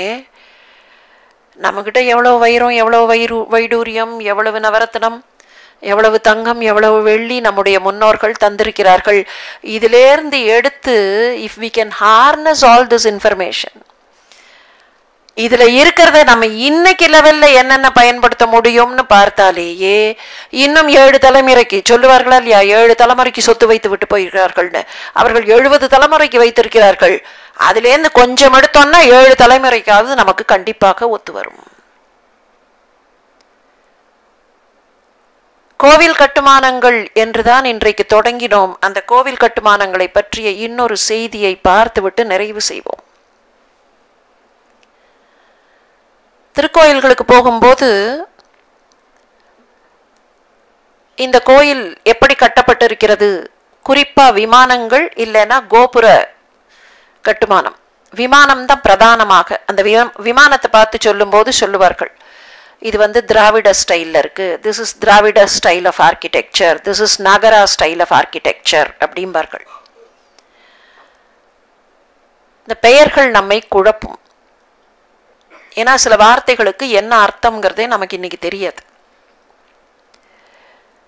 திராவிட என்கிற சொல்லுக்கு ஆரிய என்கிற சொல் எதிரி இல்லை, ஆப்போசிட்ஸ் இல்லை, அது ரெண்டும். ஆரியங்கிறதுக்கு திராவிட ஆப்போசிட் இல்லை. முக்கியமா பார்த்தா ஆரியங்கிற சொல்லுக்கு எது ஆப்போசிட்னா அனாரியங்கிறது தான் ஆப்போசிட். கிராமட்டிக்கலி நிருக்தம் படி தேடி பார்த்தோம்னா ஆரிய அனாரிய, அவ்வளோதான். நன்மை செய்யக்கூடிய உயர்ந்த, நன்மை செய்யாத உயர்வில்லாத. நம்முடைய நாட்டு பகுதியை 3 ஜியோகிராபிக்கல் டிவிஷன்ஸாக பெயர் சுட்டினார்கள். Major geographic divisions. ஏன் இந்த ஜியோகிராபிக் டிவிஷன்ஸ் வந்ததுங்கிறத அடுத்த முறை சிந்திப்போம், ஏன்னா அது கொஞ்சம் லாங் ஸ்டோரி. இமயமலை பகுதியிலிருந்து விந்தியத்திற்கு சற்று வடக்காக இருக்கிற பகுதி விந்தியம் அப்படின்னே வச்சுக்கலாம். விந்தியத்தினுடைய வடக்கு சரிவுகள் வரைக்கும் நாகரம் என்று பெயர். விந்தியத்தினுடைய வடக்கு சரிவுகள் தொடங்கி இன்னைக்கு கணக்குப்படிக்கு கிருஷ்ணா நதி பகுதி வரைக்கும் ஒரு இடைப்பட்ட பகுதி, மிஸ்ரமான பகுதி. கிருஷ்ணா நதியிலிருந்து குமரி வரைக்கும் திராவிடம் என்கிற பகுதி. இதுதான் geographic division. If we can divide அப்படின்னு நம்ம பல விஷயங்கள் இந்த சயின்ஸ்னு வந்தாலே கிளாசிஃபிகேஷன் அப்படிங்கிறது ரொம்ப முக்கியமா இல்லையா? Classify matter, how can you classify matter by chemical means அப்படிங்கிறதெல்லாம் கேட்குறோமா இல்லையா? அப்போ this classification is something called scientific analysis. When you do an analysis, when you do, இங்கே எப்படி இருக்கு, 3 விதமாக the seeds are classified into 3 groups. அந்த மாதிரி சொல்ற மாதிரி இந்த கிளாசிஃபிகேஷன்ல the geography of the entire area was classified into 3 partitions. அப்போ மேல இருந்த அந்த வடக்கு பகுதி நாகரம், கீழே இருக்கிற தெற்கு பகுதி திராவிடம், இதுக்கு நடுவுல இருக்கிற பகுதி வேசரம். கட்டுமானங்கள்லயே அந்த பூமிக்கு தகுந்தவாறு, அந்த பூமி எதை பர்மிட் பண்ணுமோ அந்த பூமியை போய் மாற்ற முடியாது. அதுதான் அங்க இருக்கிற பல காரணங்கள். அங்க ஓடுற நதி, அங்க இருக்கிற மலைப்பகுதி, அது போய் எப்படி முட்டித்து, இந்த லேண்ட் போய் அந்த லேண்டில் எப்படி முட்டித்து, இதெல்லாம் காரணம். All that will cause changes. அப்போ நாகர பகுதியில் திருக்கோயில்களை கட்டின போது அந்த விமானங்களுக்கு பேஸ் எப்படி இருந்ததுன்னா, ஒன்று ஸ்கொயரா இருக்கும், இல்லைன்னா ரெக்டாங்கிளா இருக்கும். நீங்க இன்னமும் வடநாட்டில் சில கோயில்கள்ல அந்த விமானம் வந்து ஒரு மாதிரி ரெக்டாங்கிள் அப்படி மேலே எழும். அதுக்கு நாகரம். தெற்குல திராவிடம்ங்கிற பகுதியில் அந்த சாயில் இன்னும் கொஞ்சம் சாஃப்ட், ஸ்னிக்த பூமின்னு பார்த்தோமே, இது கொஞ்சம் ஸ்னிக்த பூமி. இங்க பெனின்சுலா இருந்தா கூட, டெக்கன் பிளாட்டோ இருந்தா கூட, டெக்கன் பிளாட்டோ பகுதிகள் தவிர மற்ற இடங்கள்ல நதிகள் ஓடி ஓடி ஓடி அந்த மண்ணை வந்து கல்லை நல்ல சின்ன சின்ன தூளாக்கி மண்ணு கொண்டு வந்ததுனால ஆங்காங்கே இருக்கக்கூடிய இடங்கள்ல இந்த மாதிரி கட்ட முடியும். இதுல காட்டி இருக்கிற மாதிரி எண் கோணம் அல்லது அறுகோணம், ஐங்கோணம் கோணங்கள் கொண்டு வர முடியும். நீங்க கோணங்கள் கொண்டு வரணும்னா கொஞ்சம் அங்க அந்த மண் வந்து அதை பர்மிட் பண்ணணும், இல்லைன்னா கஷ்டம். பர்மிட் பண்றது மாத்திரம் இல்ல, வடக்குல கேஞ்சட்டிக் பிளேன் தானே, அங்க நல்லாவே மண்ணு பர்மிட் பண்ணுமே அப்படின்னா ரொம்ப பர்மிட் பண்ணா கீழே இறங்கிரும். அந்த பேலன்ஸ் செட் பண்றது கொஞ்சம் கஷ்டமா இருக்கும். திராவிடத்துல விமானங்கள் இப்படி நம்ம ஊர் கோயில்கள்ல பார்த்தோம்னா நிறைய கர்ப்பகிரகத்து விமானங்கள் பிரதட்சணம் வரும்போது நமக்கு தெரியும், அதுல ஆங்கிளோட தான் அப்படி மேல போகும். வேசரம் இந்த நடுவுல இருக்கக்கூடிய பகுதி எப்படின்னா, ஒன்று முழுக்க வட்டமா இருக்கும், இல்லைன்னா ஒரு பாதியாவது வட்டமாக இருக்கும். இதுதான் கோவில் கட்டுமானத்துல இன்னைக்கும் நாம டிஸ்கிரைப் பண்றோம். கோவில்களை பார்க்கும்போது அந்த விமானம் எப்படி இருக்குன்னா, இது நாகரா ஸ்டைல், இது திராவிட ஸ்டைல், இது வேசரம் ஸ்டைல். இந்த ஸ்டைல் வந்ததுக்கு காரணம் அந்த பூமியினுடைய நிலை. அந்த பூமிக்கு எது பொருந்துமோ அதை கொண்டு வந்தார்கள். அந்தந்த பகுதியில எது பொருத்தமாக வந்ததோ அதை அப்படி கட்டினார்கள். அதையே அதற்கு பெயராக வைத்தார்கள். அப்ப திராவிட ஸ்டைல்ங்கிறது அந்த பூமிக்கு இருந்த பெயர் திராவிடம், அதை வைத்து திராவிட ஸ்டைல். அது நாகரம், அதை வைத்து நாகரா ஸ்டைல். அந்த பூமி எதை தாங்கும், எதை ஏற்றுக்கொள்ளும், அந்த பூமிக்கு எந்த விதமான இடைஞ்சலும் இல்லாம பூமி அதனால் ரிவோல்ட் பண்ணாம கட்டப்பட்ட கட்டுமானங்கள். பெரியோர்களே, இதையெல்லாம் சிந்தித்து பார்க்கும்போது நாம இன்னைக்கு பார்த்திருக்கிறது, இன்னைக்கு இருக்கிற ஸ்டைல்ல சொல்லணும்னா டிப் ஆஃப் தி ஐஸ்பர்க் தான். மினிஸ்கியூல், ரொம்ப மினிஸ்கியூல், நெக்லிஜிபிள் பர்சன்டேஜ். 0.00001 அப்படின்னு சொல்லலாம், 0.1 கூட இல்லை, 0.0001 சொல்லலாம். அந்த மாதிரி ஏராளமான விஷயங்கள் இருக்கின்றன.